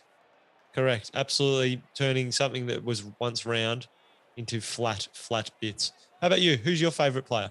My current favourite is between Joshy Hazelwood. I like the Hoff. I like that he just trundles in, just like comes in and dominates. But I also love Marnus. I just love how much Marnus loves cricket. Yeah, that's true. Everyone's been giving him a heap of stick as well. Oh, yeah, Warner, duck in both innings, a pair. Oh, yikes. Is he... Well, he's lucky it's the 5th test. He'll still be going to Pakistan, you would assume. Yeah. Do you think Australia will go to Pakistan? Yep. Yeah, I think so. I think it's great for cricket that we're going there too. Yeah. Do you think Uzi will get picked in the team? I hope so. Yeah, definitely. He'll definitely be in the squad at least. 100% in the squad for sure. I hope he gets to play. Born in Pakistan to Australia. All right, Tom, let's get into our...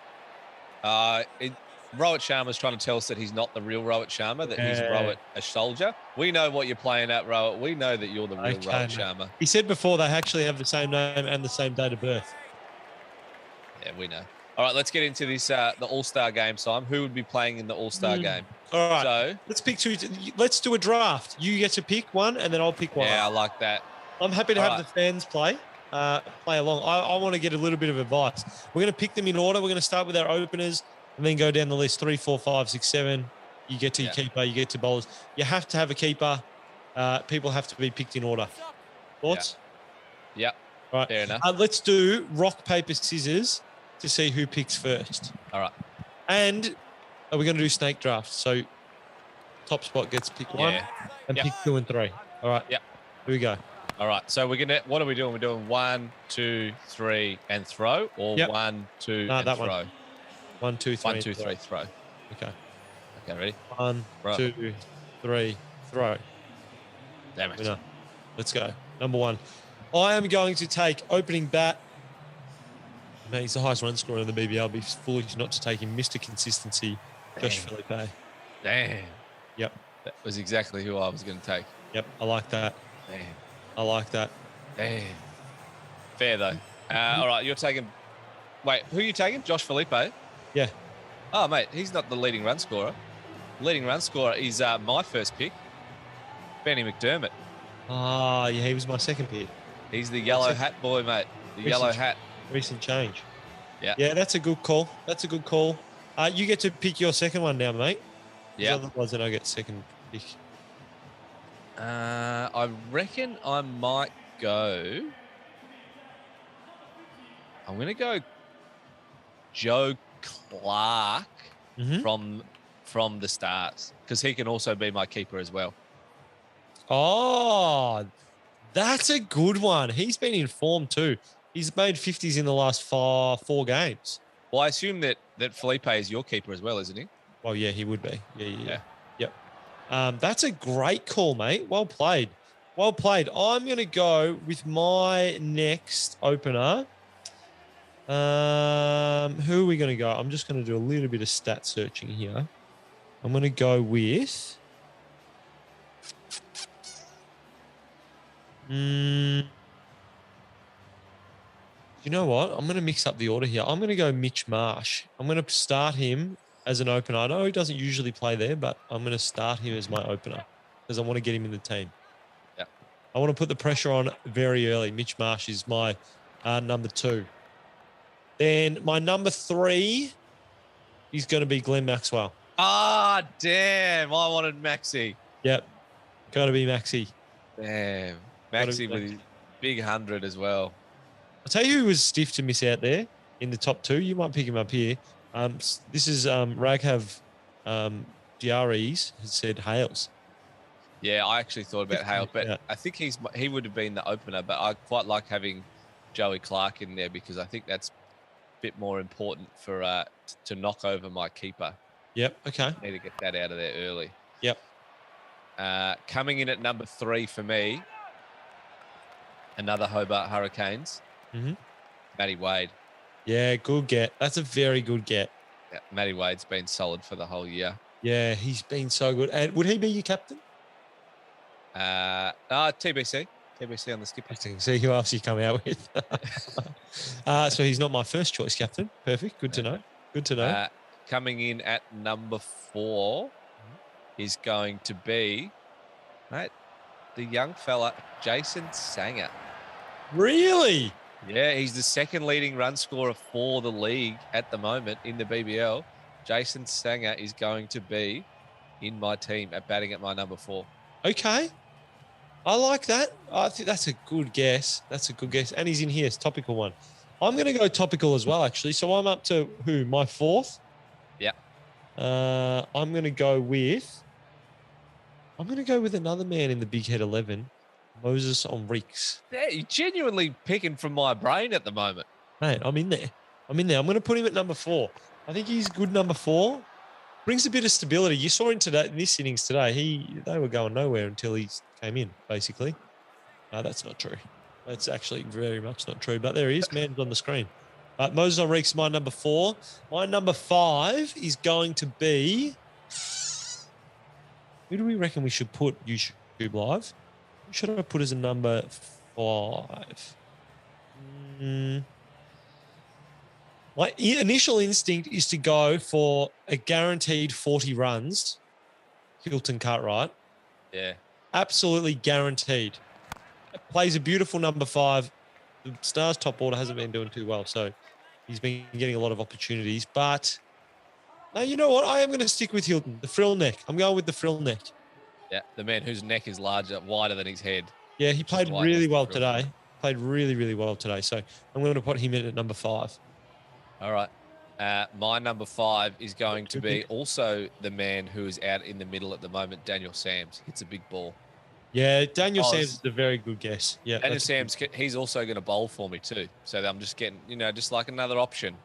Love this. Yep. Love this. Yep. And then my number 6, another member of the Big Head 11, Dan Christian. He is a man who knows how to get a job done. Anchors in innings. That's a very good bit. one. Hits a big ball. Late innings runs, or can just like hold the innings together. Yep. Danny Christian. Bang. Man. Another wicket for Sock, mate. Another wicket for Sock. Sock's 3 for 7. That is unbelievable. I feel like it's going to be a race for who can pick Sock first. Well, guess whose pick is up, my friend? Guess whose pick Mate, is you're up? going to bat Sock at number 6. No. Don't be silly. Don't be silly. Do you know who I will pick, though? At number 6, I'm going to go with... played a really good innings. He played in this game. Batted really well. He won the game against... Who did he win the game against? Maybe the Thunder last time they played. Sean Abbott. I'm going to bat him at number 6. It's probably a little bit higher up the order than he's used to. But I think he can do it. And then my next is going to be...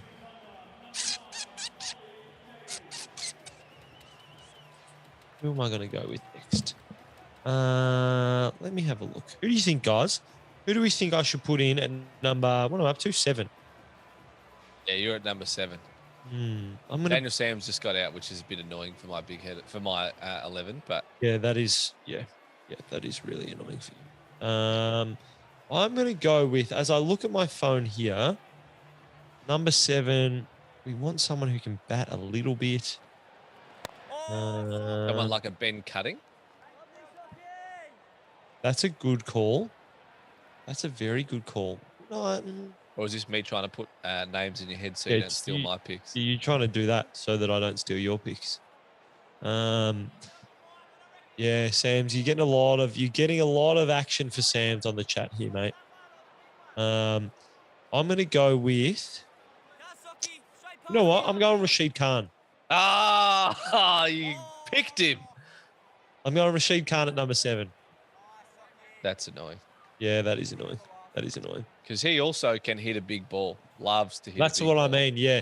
I'm backing in my top 5 to make runs, and then Sean Abbott, Rashid Khan only have to make 20. That's it. I only want 20 runs from them. That's it. Yeah. I don't need him to make a lot. So I'm going Rashid Khan. I think that's going to be my number 7. Yeah, I mean, he had to be in the, he just had to be. These are good teams. Hmm. These are very, very, very good teams. Yeah. Mate, Sock has just taken another wicket as my light's fallen out. Unbelievable. 4 for 10. This is incredible. Adam's whole house is getting excited that Sock's taking all these wickets. The whole joint's falling apart. He's losing it. He's got to plug it back in. The light's going full disco mode. It's all happening.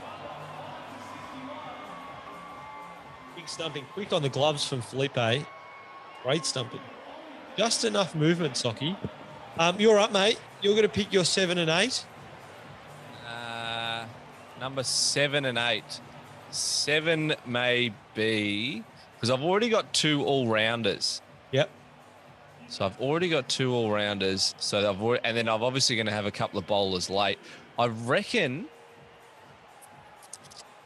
I'm thinking about bringing in, and this might be somewhat controversial. I love this.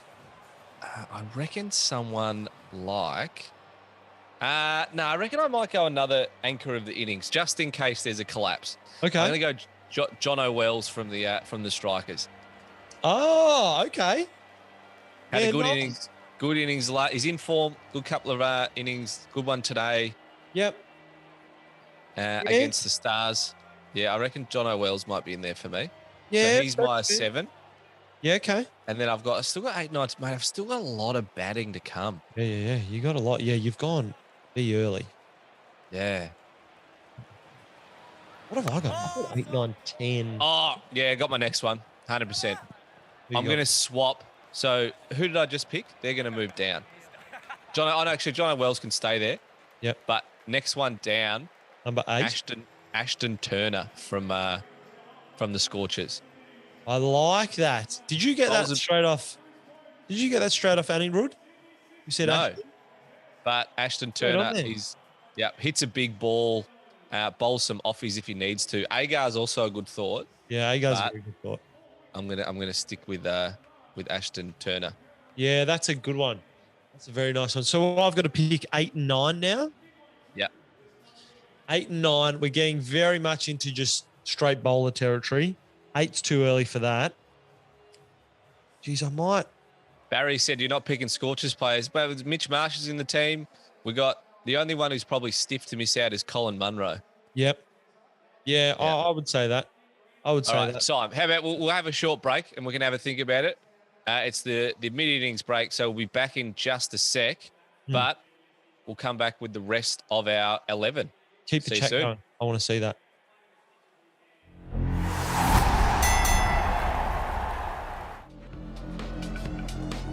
Three for 62, the home team. And Hazlitt outside edge.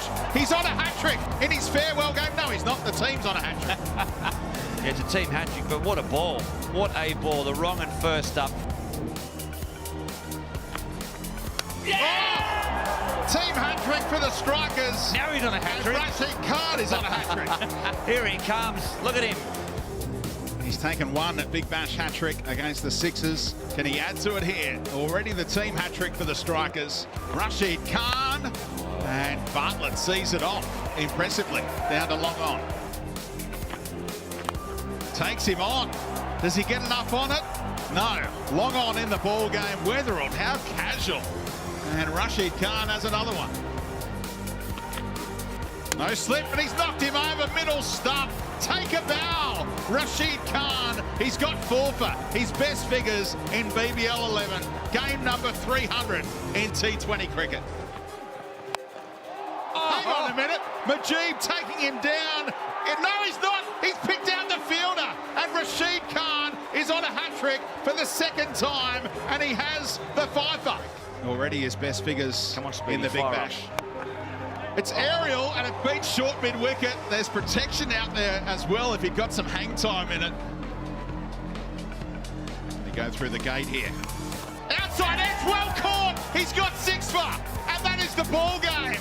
Fittingly, Rashid Khan closes it out and equals the best ever haul by a Big Bash bowler, 6-4.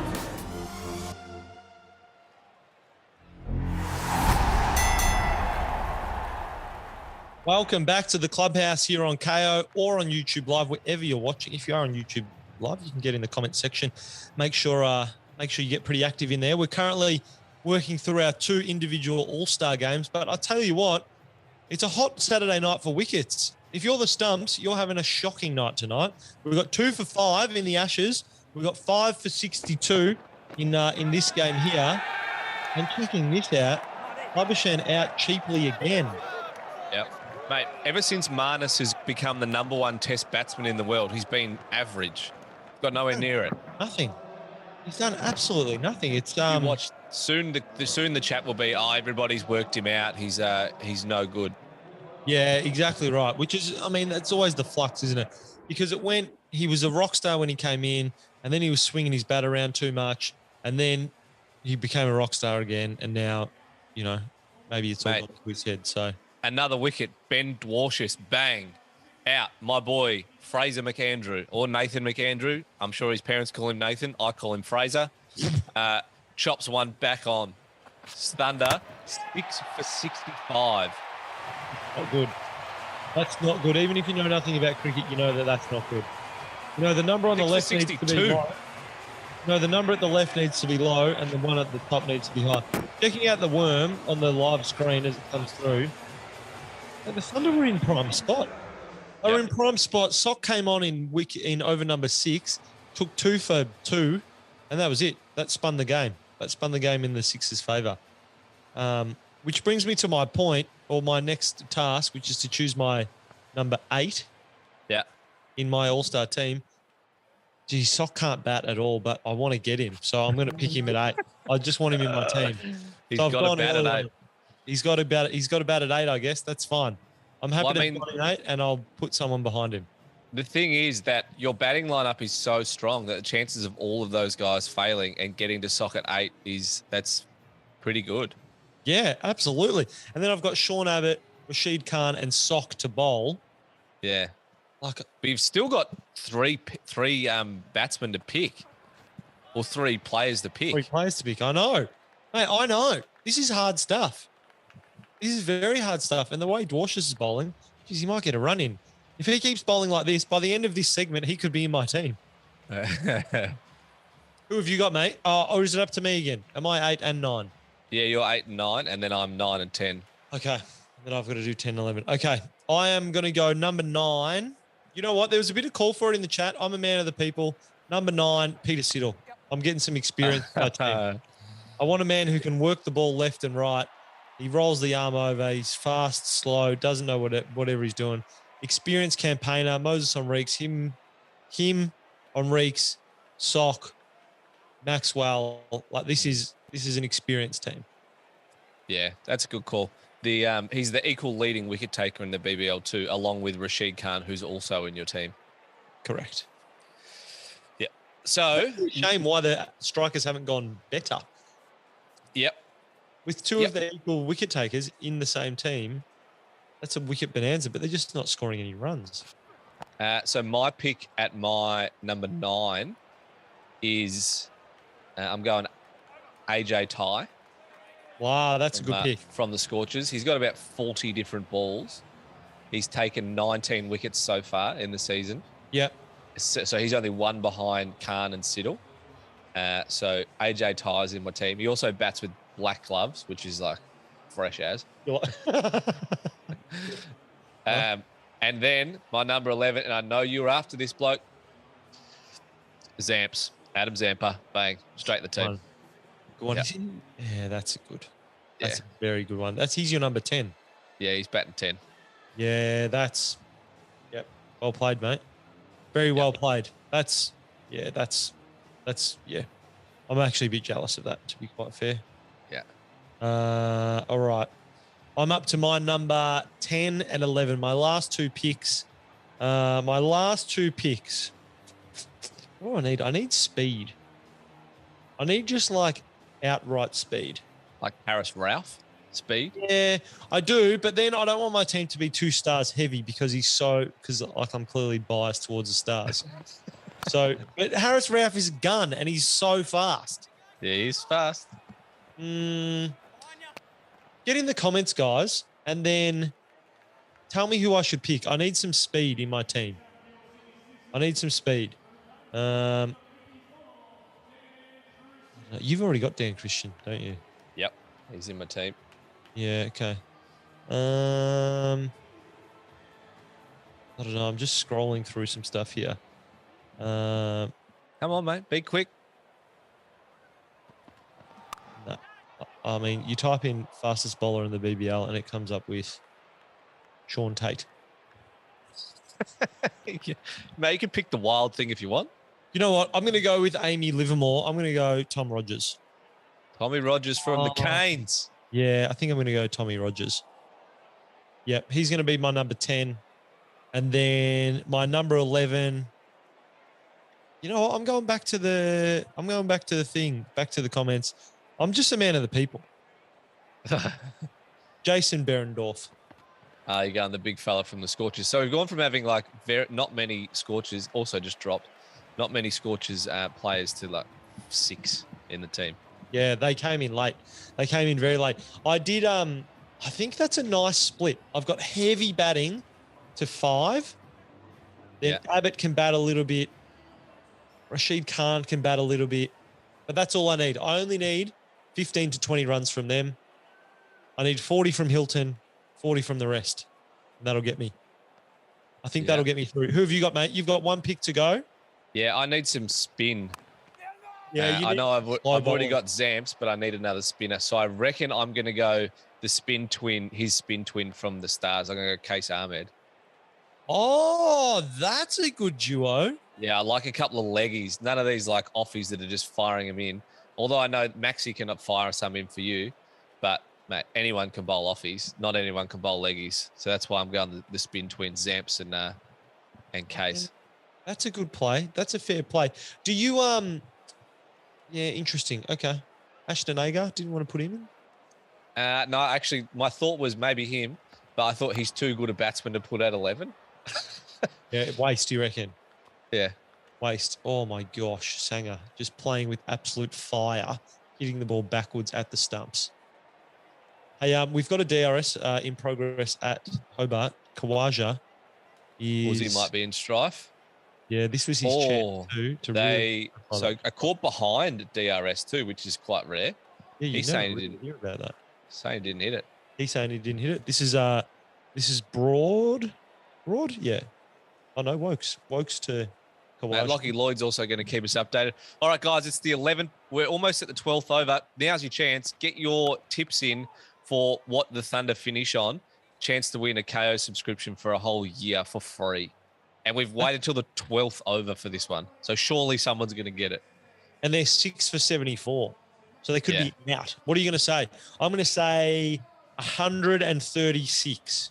I'll go 142. Okay. I like that. Yeah. Lockie Lloyd says no bat. No bat on the court behind. So Kawaja remains in. Absolutely nowhere near it.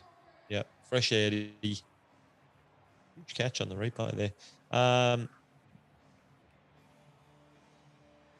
How much pressure do you think Kawaj is under at the moment? Oh, mate, to be honest, not that much. No, you reckon he's got a free swing? Yeah. Mate, when you score double tons, you're fine. Yeah, that's fair. Rowan's gone 112. I think that's I reckon that might be a little bit too low. Yeah, Underwood, this is your chance to get your Kayo subscription for the year. Here we go. Now they'll start firing in. Here we go. Barry Martin, 143, 145. Amy Livermore wants a subscription. Jameson Hines wants a subscription. Aniud, 146. That's not bad. Jameson, We're hitting the power surge time. The clean skin Chris Green facing up the skipper, the man who definitely has no tattoos. Yeah, he's in real trouble though. He's going to have to really smack the ball around. I do not like his shoes. I don't like what he's done with his shoes. You know why? Because he's wearing green shoes that aren't the same green as his jumper. Like you've got to either be the same or don't. Simon love it. Fashion tips from Simon love it. A little bit low, I reckon. Lock. Aniud, you can't guess more than once. You've gone 138. You've got the next score that Aniud you put up. That's going to be your guess. I do like the technique though. Just bombard them. Yeah. And we go from there. Or is that 4? Good save. You think Green's gone the green shoes because he is green? Yeah, true. Chris Green couldn't play for the Sixers. Doesn't go with his name. No, absolutely not. Oh, they slapped. I don't know how Dwarshus goes with the Sixers, but that's fine. Dwarsh. How good is good fielding? Yeah. I love good fielding. You've got good fielders in your team too, in your all-star team. Maxi, right. Great fielder. So we'll run it from the top to the bottom, Foss. Give me your team. Your team versus my team. Who wins? I'd love to know what the people in the comments think about it too. Yeah. Mate, I've got to remember my team first. Joe Clark was opening. Yep. With Benny McDermott, who makes a whole heap of runs. Yep. Matty Wade was in at 3. Who did I have at 4? Did you have Sam's? Sam's was at 5. Christian at 6. Jason Sanger at 4. Yes. Sanger, Sam's. Went out. Sanger just went out. Yeah. Caught by Christian. So he was, mate, they're teammates. He should have dropped him. Should have dropped him. The unfortunate thing is that I named Daniel Sams in my team and I named Jason Sanger in my team. And as I named both of them in my team, they both went out. This is not quite the Josh Felipe theory that goes in with the Clubhouse, that normally if we name you on the Clubhouse, you dominate. But Yeah. That's very funny. Then funny. 7, I come back with a bit of hitting with Jono Wells. Yep. Then 8 is where I start to get into my pace attack and my bowlers. I've got, in no particular order. In no particular order, but in this exact order. Yeah. Zampa and Ahmed are my 10 and 11. Yep. AJ Ty is in there. I think he's my 8. Mm-hmm. And then one more in my 9. I can't remember who that was. Mine from the top, I started with Josh Felipe. He's opening with... I've completely forgotten. How is my brain not working? Just completely forgotten who he was opening with. Oh shit. Oh, actually, no. Number 3. Oh, see you later. Another wicket down. Thunder, 8 for 79. This could be a very quiet game for us. Quiet night. The Clubhouse might be over early. The commute home might be very quick. Yep. Yeah, exactly right. Exactly right.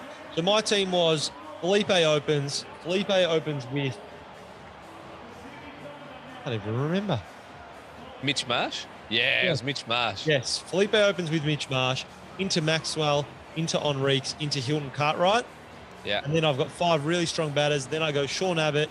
Then I go Rashid Khan at 7. A couple of little pinch hitters. Then I mixed it up and I went with Siddle. No, I went Sock. Yeah. Yeah, Sock's batting at 8. Siddle. And my last one, Behrendorff. And there was one more. Who was it? Oh, he's out by an absolute country mile. Going back. Did you see that? The celebration We can't repeat the swear word on there, but Sean Abbott ran out Gorinda Sand, who threw it to Felipe, who knocked off the bails, and he said, "Effing see you later, brother." Huge. Screamed it out to him as he left the ground. You love to see a send-off, don't you? Mate. Did you see Glenn Maxey's one? Got caught on the stump mic. Stumps got thrown down from the deep, and Maxey's standing over the stumps going, "See you later, brother." Yeah. Which is really good. Tommy Rogers was my my number 10. Great stuff, Rowan. Tommy Rogers was my number 10, and and then my number 11 was Berendorf. Oh, I think my team would steamroll your team. Oh, mate, you are absolutely dreaming. Are you joking? Do you know the best thing about my team is the fact that it doesn't even matter. I'm not going to lose a wicket from when I open because Ben McDermott's going to make 100. It doesn't even. I could have just had Ben McDermott and Joe Clark opening. Ben McDermott, Joe Clark opening, and then no one else because you wouldn't have got anyone out. Yep. Nah, I don't see. That's what I've gone with. Josh Felipe's never going out. That's right. Thank you very much, Cride. Adam, I had Ashton Turner at 8 and AJ Ty at 9. Yes, that's right. That's right. Mate, you're stuffed. Your team's no good. My team's so experienced. I've got the two, like Mitch Marsh is just going to tonk the ball. Felipe is just going to put together an innings. If they go out, Maxi comes in, and I've given Maxi license to be Maxi because next in line is Moses Sumreeks, who's a little bit more, he's a little bit more, not conservative, but he's going to take his time. He's going to play. He's going to stay in. He's going to bat. He's going to see the ball. And then Hilton Cartwright comes in, pinch hit, plays more that like Dre Russ type role, comes in about the 15th over, and he just has to hit 40 off 20 balls. Mate, that's all I want. I've got Ashton Turner batting at 8. You have Sock batting at 8. Yeah, but that doesn't matter. If Sock goes out, it's fine. If we're talking about making runs, my team's making runs. You think you're getting through my batting lineup? My team's making 240 and yours is chasing it. You might get 160 if you're lucky. You're a joke. Hey, Sock's got 4 for 12. All right, how about everyone get in the comments, whose team do you reckon is better? Whose team would win a match between mine and Simon's in this 2 innings, 10 overs each? No, Anirudh said we both have an amazing team, but I mean, that's sitting on the fence. Who is going to win, my team or Simon's team? Anirudh's just playing that game because Anirudh wants a free Kayo subscription, which once again, I admire the consistency of effort. Mate, you told people they were going too low with their guesses at 120 or so. Mate, the Thunder are 8 for 81. This is huge. Well, I did not expect there to be so many wickets straight away. But we've got a Sanger in, and Sangers can play, so... Yeah.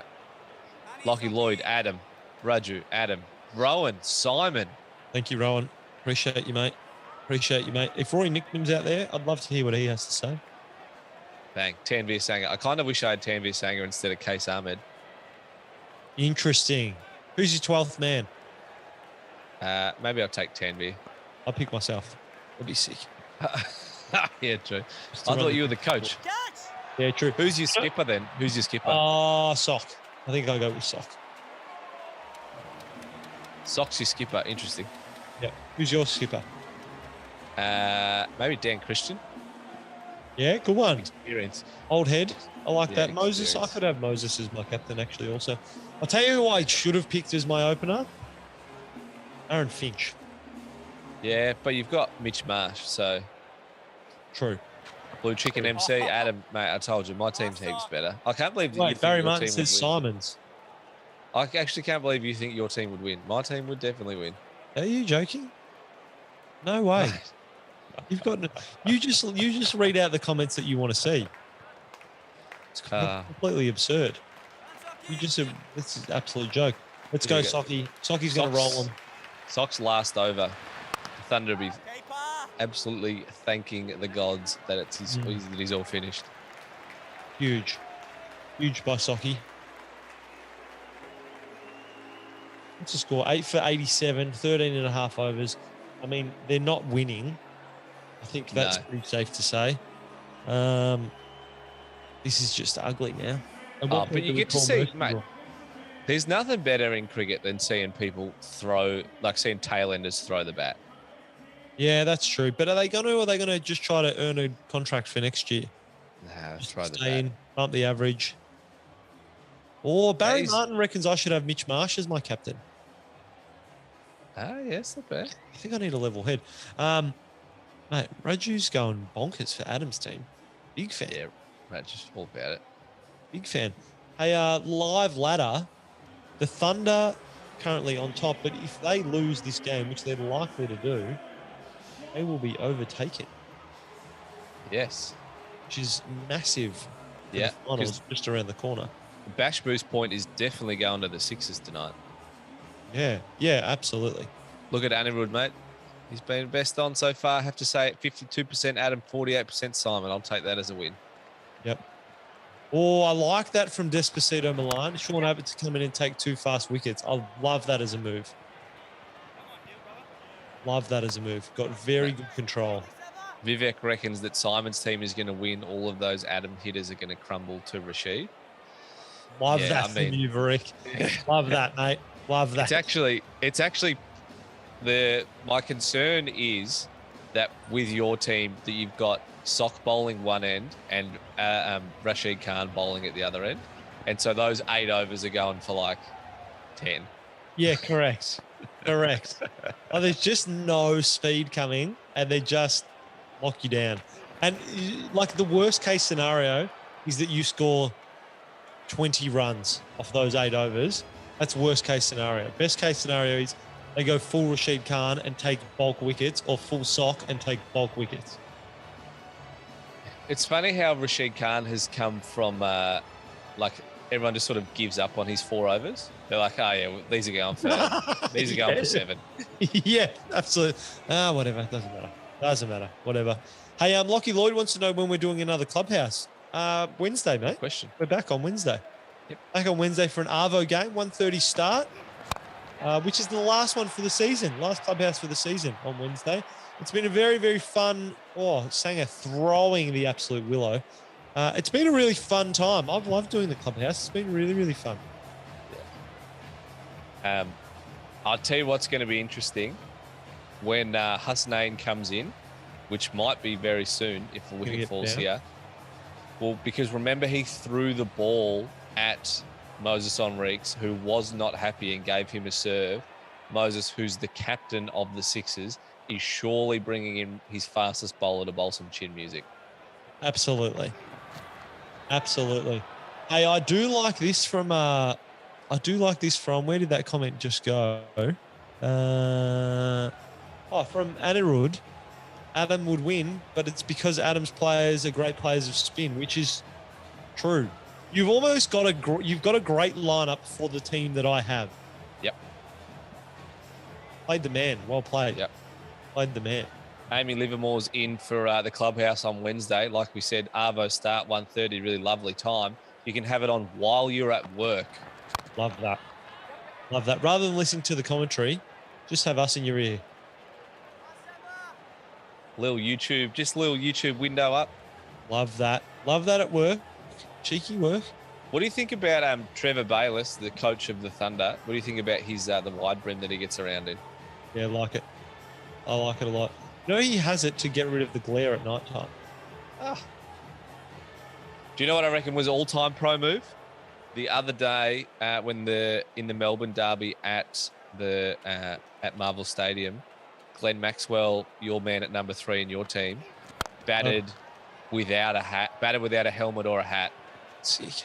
Love that. Oh, mate, it was great. It looked like, because I think he did that when he played Test cricket in India. He definitely does in India from time to time when it's really hot. Yep. And seeing someone bat no hat is like, that's proper move. Yeah, I love that. It's big flex, isn't it? Huge flex. Anirudh, it's at 1:30 p.m. 1:30 p.m. Australian Eastern Daylight Savings Time. How nervous do you think Hasnain is right now? Oh, mate, absolutely bricking him. You have to be, wouldn't you? Yeah, look, nervous. He's nervous, mate. He's like, oh, this is bad. This is really bad. I didn't think I'd be batting today. This is so bad. His saviour is that there's not a lot of quick bowlers for the Sixers. Like there's not a lot of There's no rapid pace expression in there. Yeah. Yeah. We've just got regular pace. Yeah. Dwarshus is not rapid. Abbott's not rapid. No. Jackson Bird's not rapid. No.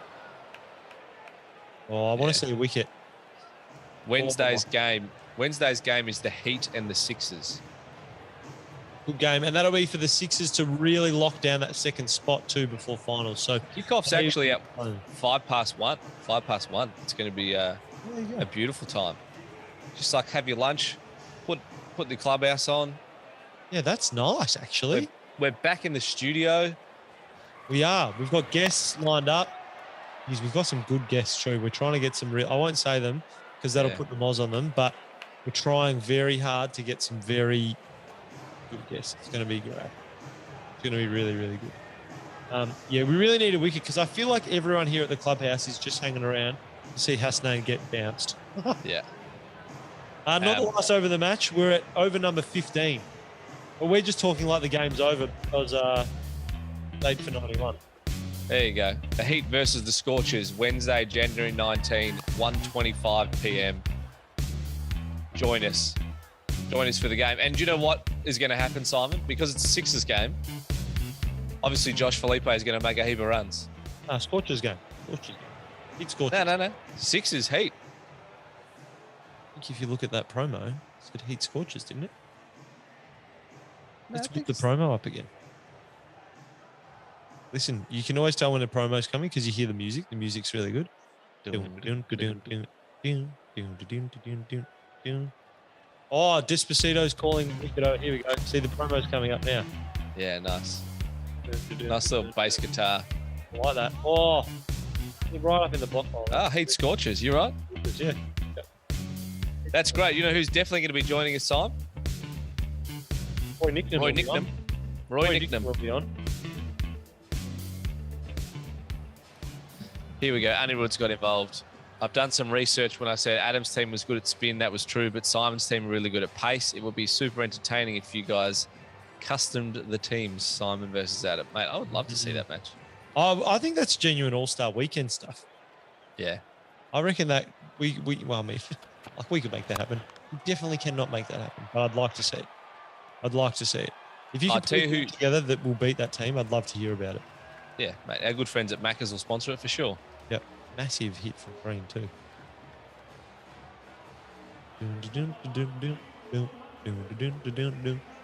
Five overs left. What do we think Green's going to finish on? Is he going to bat through?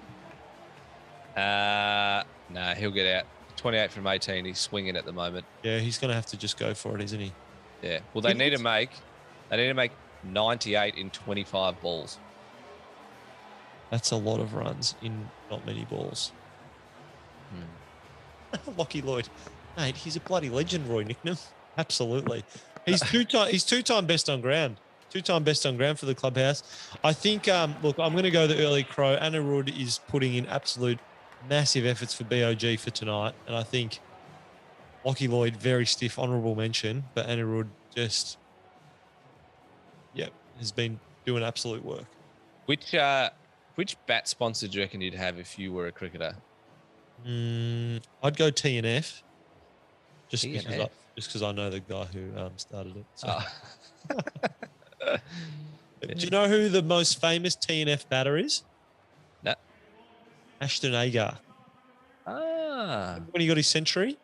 Yeah. No, he never. He got 99. 99. Or 98, I think it was. I think it was 98. Yep, he was using a TNF. Who would you go with? Whoever pays me the most money. Yeah, like that. Very nice. No, mate, I think I'd go just the classic Kookaburra bubble. Yeah, good one. Like that.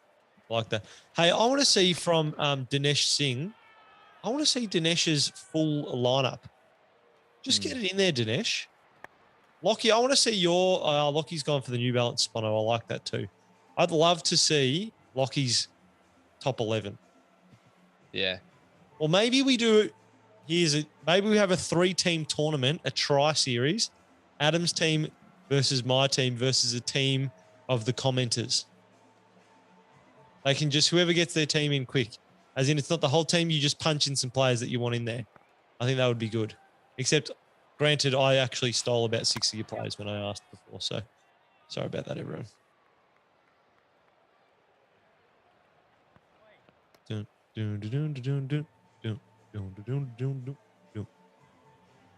What have we got on here? We've got Krishna saying, "What is your name?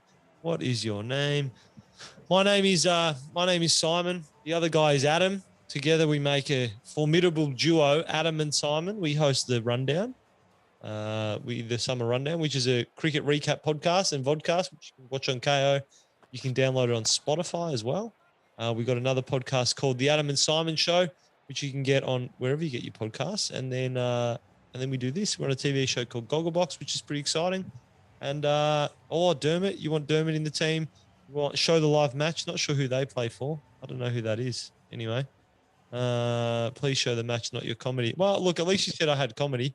I'm just happy that you said I had comedy, so that's pretty nice. Back. Can you hear me, mate? You're back. Absolutely. That's good. Absolutely. Just the internet dropped down on me. Good stuff. Yeah, beautiful, mate. Beautiful. That's all right. We just kept rolling here. Mate, I want to hear, it seems to me that we have a lot of fans from India at the moment. I want to get a bit of a locals view of the IPL, the upcoming IPL season. I want to hear what you think, how the new squad's going to go. I want to see talk to me about the new teams. How are you feeling about the new teams? Who do you think is going to be in the new teams, importantly? Yes. Rashid Khan did not give away that he's joining Ahmedabad, but I think we all know he's joining Ahmedabad, right? Ahmedabad and Lucknow are the new teams. It's going to be, there could just be a new super team. Hardik Pandya playing on is the rumoured captain. Here you go. Vivek's named his team, Simon. Felipe McDermott, Mitch Marsh, Glenn Maxwell, Moses Onregs, Dan Christian, Daniel Sams, Rashid, Zampa, Ty, Kane Richardson. That is almost stolen exclusively from both of our teams, except for Kane Richardson. Absolutely. Kane Richardson's a good in too, by the way. Yeah. I think a shot from Sanger. That's a good team. Don't the teams look way more impressive when you write them down? Yeah. Like, oh, geez, that's good. They go deep, don't they? That is a good team. Well, it's funny. You put someone at like 7 or 6 because you go, oh, but what if there's a collapse? But then you look up the order and you go, that's not going to collapse. No, it's not going to collapse at all, is it? Geez, that is a big moon ball on that replay. That is huge. Hey, Foss, do you want a Ashes update? Yeah. So we're 11 overs in. Smith on 12. Khawaja on 5. Australia are 2 for 23 with a current lead of 138. Which I think you said that the game was going to finish at when? I said 2.5 days. 2.5 days. I reckon you're probably unders there, mate. Well, it's definitely getting to day 3. Yeah, I said 2.5. Tomorrow, I don't think. It won't finish tomorrow, surely. Nah. Well, Australia's leading by 120. We're batting again. Or we're leading by now 140. They'll just try and bat as long as they can, I guess. Yeah. Hey, on the chat, Krishna Jangam, I will say your name if you give me your all-star game. Your all-star team. Your all-star team. Yep, your all-star game team. That'd be cool. Mate, how's this hitting from the lower order? Chris Unbelievable. Grant, absolutely unbelievable. This is like keeping them in it. We'd written them off. I mean, they're not going to win, which is the disappointing part. But they're just doing work, that's for sure. Yeah. Here we go. Manish has added John O'Wells, Hilton Cartwright, Alex Hales, Josh Felipe, Kane Richardson, Glenn Maxwell.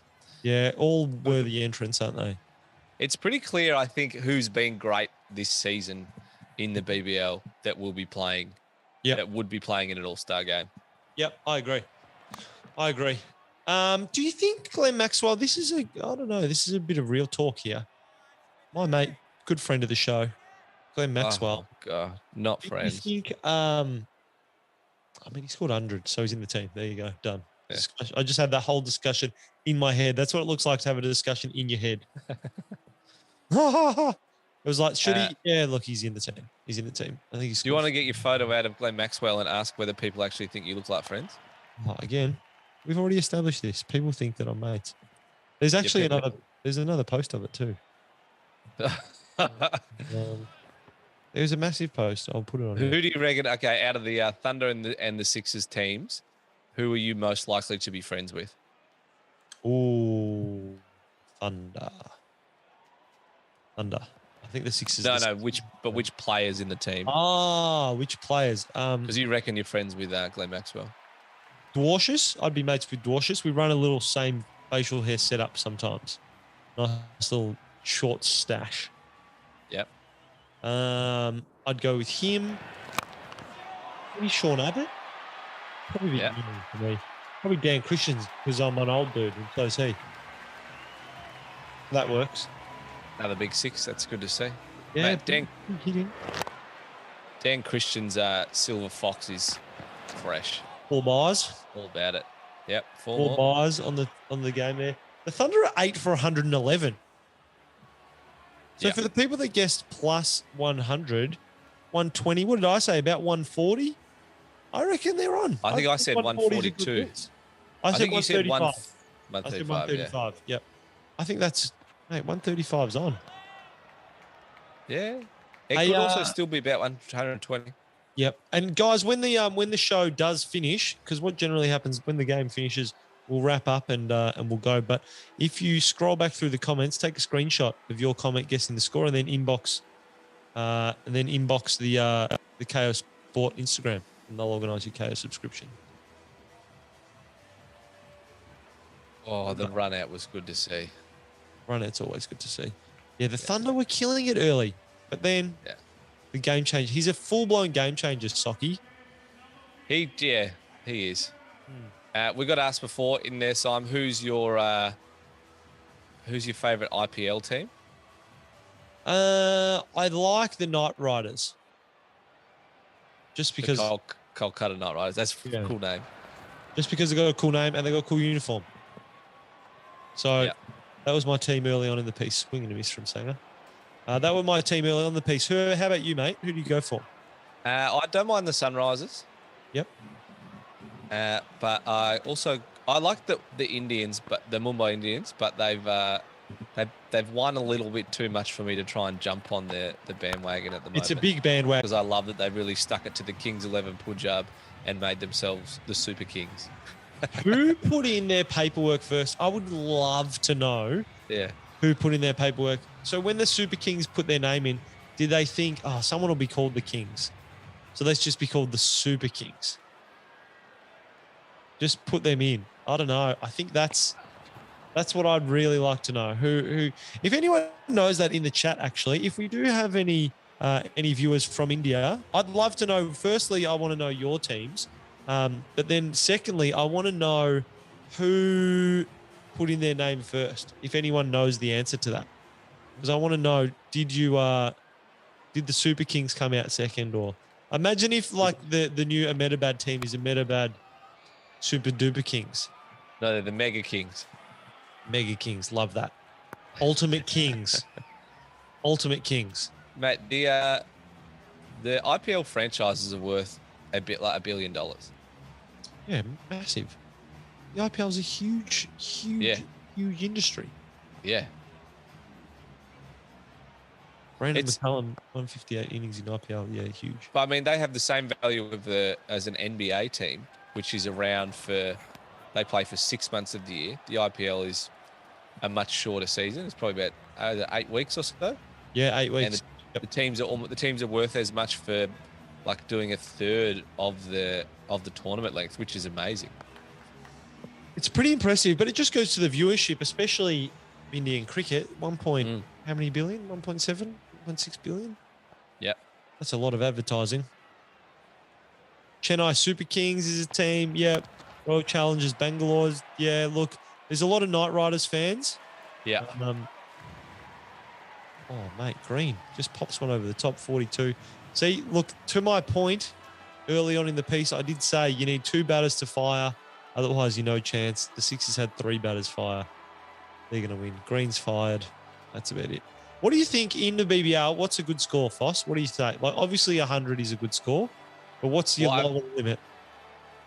If you're at 190, like anything at 190, it could be either the greatest game ever or it might fizzle out because the teams have to go so hard.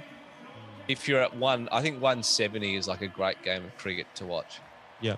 No, I don't mean, sorry. That was a poorly asked question. What about individual scores? As in a player, a batsman? Yeah. Yep. Oh. What's a pass mark?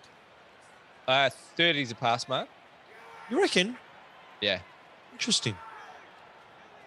What do you think? I would have gone 45. No. If you get 45, that's a good, that's not good. That's you're a batter who's doing what you should be doing. You need to be getting 45 for 30. And that's yep. Now you can go out and you're guilt-free. Like the microscope's not on you. Or run out here. No luck. Like if you get 45 off 30, that's it. You're done. Like you've contributed to your team. What about bowler? You've at least got to take a wicket then. Yeah. Yep. You got to take a wicket. You got to get less than 30. Well, if you're going for less than 10 and over, you're doing all right. Anirudh's getting real excited. 138 is what the guess was. 138 was the score. Huge. Getting very close. I think we're into the last over. Mate, 4 runs off. That's huge. Yeah. Anirudh must be absolutely bricking it at the moment. I said 142, so I'm in a good chance here of a sponsorship too. 11 runs from the last over, and I'm fine. Oh my gosh. That's one single. This is me, 135. Out. Oh, here we go. Hasnain's celebrate. Mate, Hasnain's coming in, absolutely bricking. He's coming in. Look how he's walking in. He's walking in with his bat under his arm like he's just got out. The guy's only just walking into bat now. And who's bowling? Enriquez is bowling. Oh, this is all-time stuff. So if you missed it earlier in the game, Hasnain threw the ball back down at Enriquez, then bounced him, then gave him an absolute gobful afterwards. It was huge. It was huge. How good is this? I love this. Oh, did they cross? I think they crossed. So I think Tanvir Sangar's batting. We've got 2 balls to go. Oh, look at Anirudh absolutely bricking it. He's excited. Oh, my gosh. This is huge. Oh, single. We get 1 ball. Score check. Oh, my gosh. Oh, nerve wracking. We need 1 single for Anirudh to win a Kayo subscription. Final ball. Here we go. Enriquez to Hasnain. Swings, misses. They don't even run. Oh, Anirudh, I'm so sad for you. Anirudh. That was unbelievable. That was huge. What a game. See, excitement always in the Clubhouse. Even a game that finished early was exciting. They were no chance from a long way out. Sixers, another big win. They moved to second on the ladder, which is huge for them. Mate, thank you everyone for joining us on the Clubhouse. That was great. Thanks everyone for joining us again tonight. We're back for our final Clubhouse on Wednesday. It starts at 1:25 in the afternoon, so you can watch it while you're at work with a YouTube live stream or a Kayo stream. It's perfect for now. The Ashes are still going, so now you can go back to that other cricket. Now that the real cricket's done, you can head back and watch the Ashes. It's on Kayo right now. Head over there and watch it. Mate, Simon, I've had heaps of fun. Have you? See you, everybody. Thanks for jumping in the comments. That was super fun.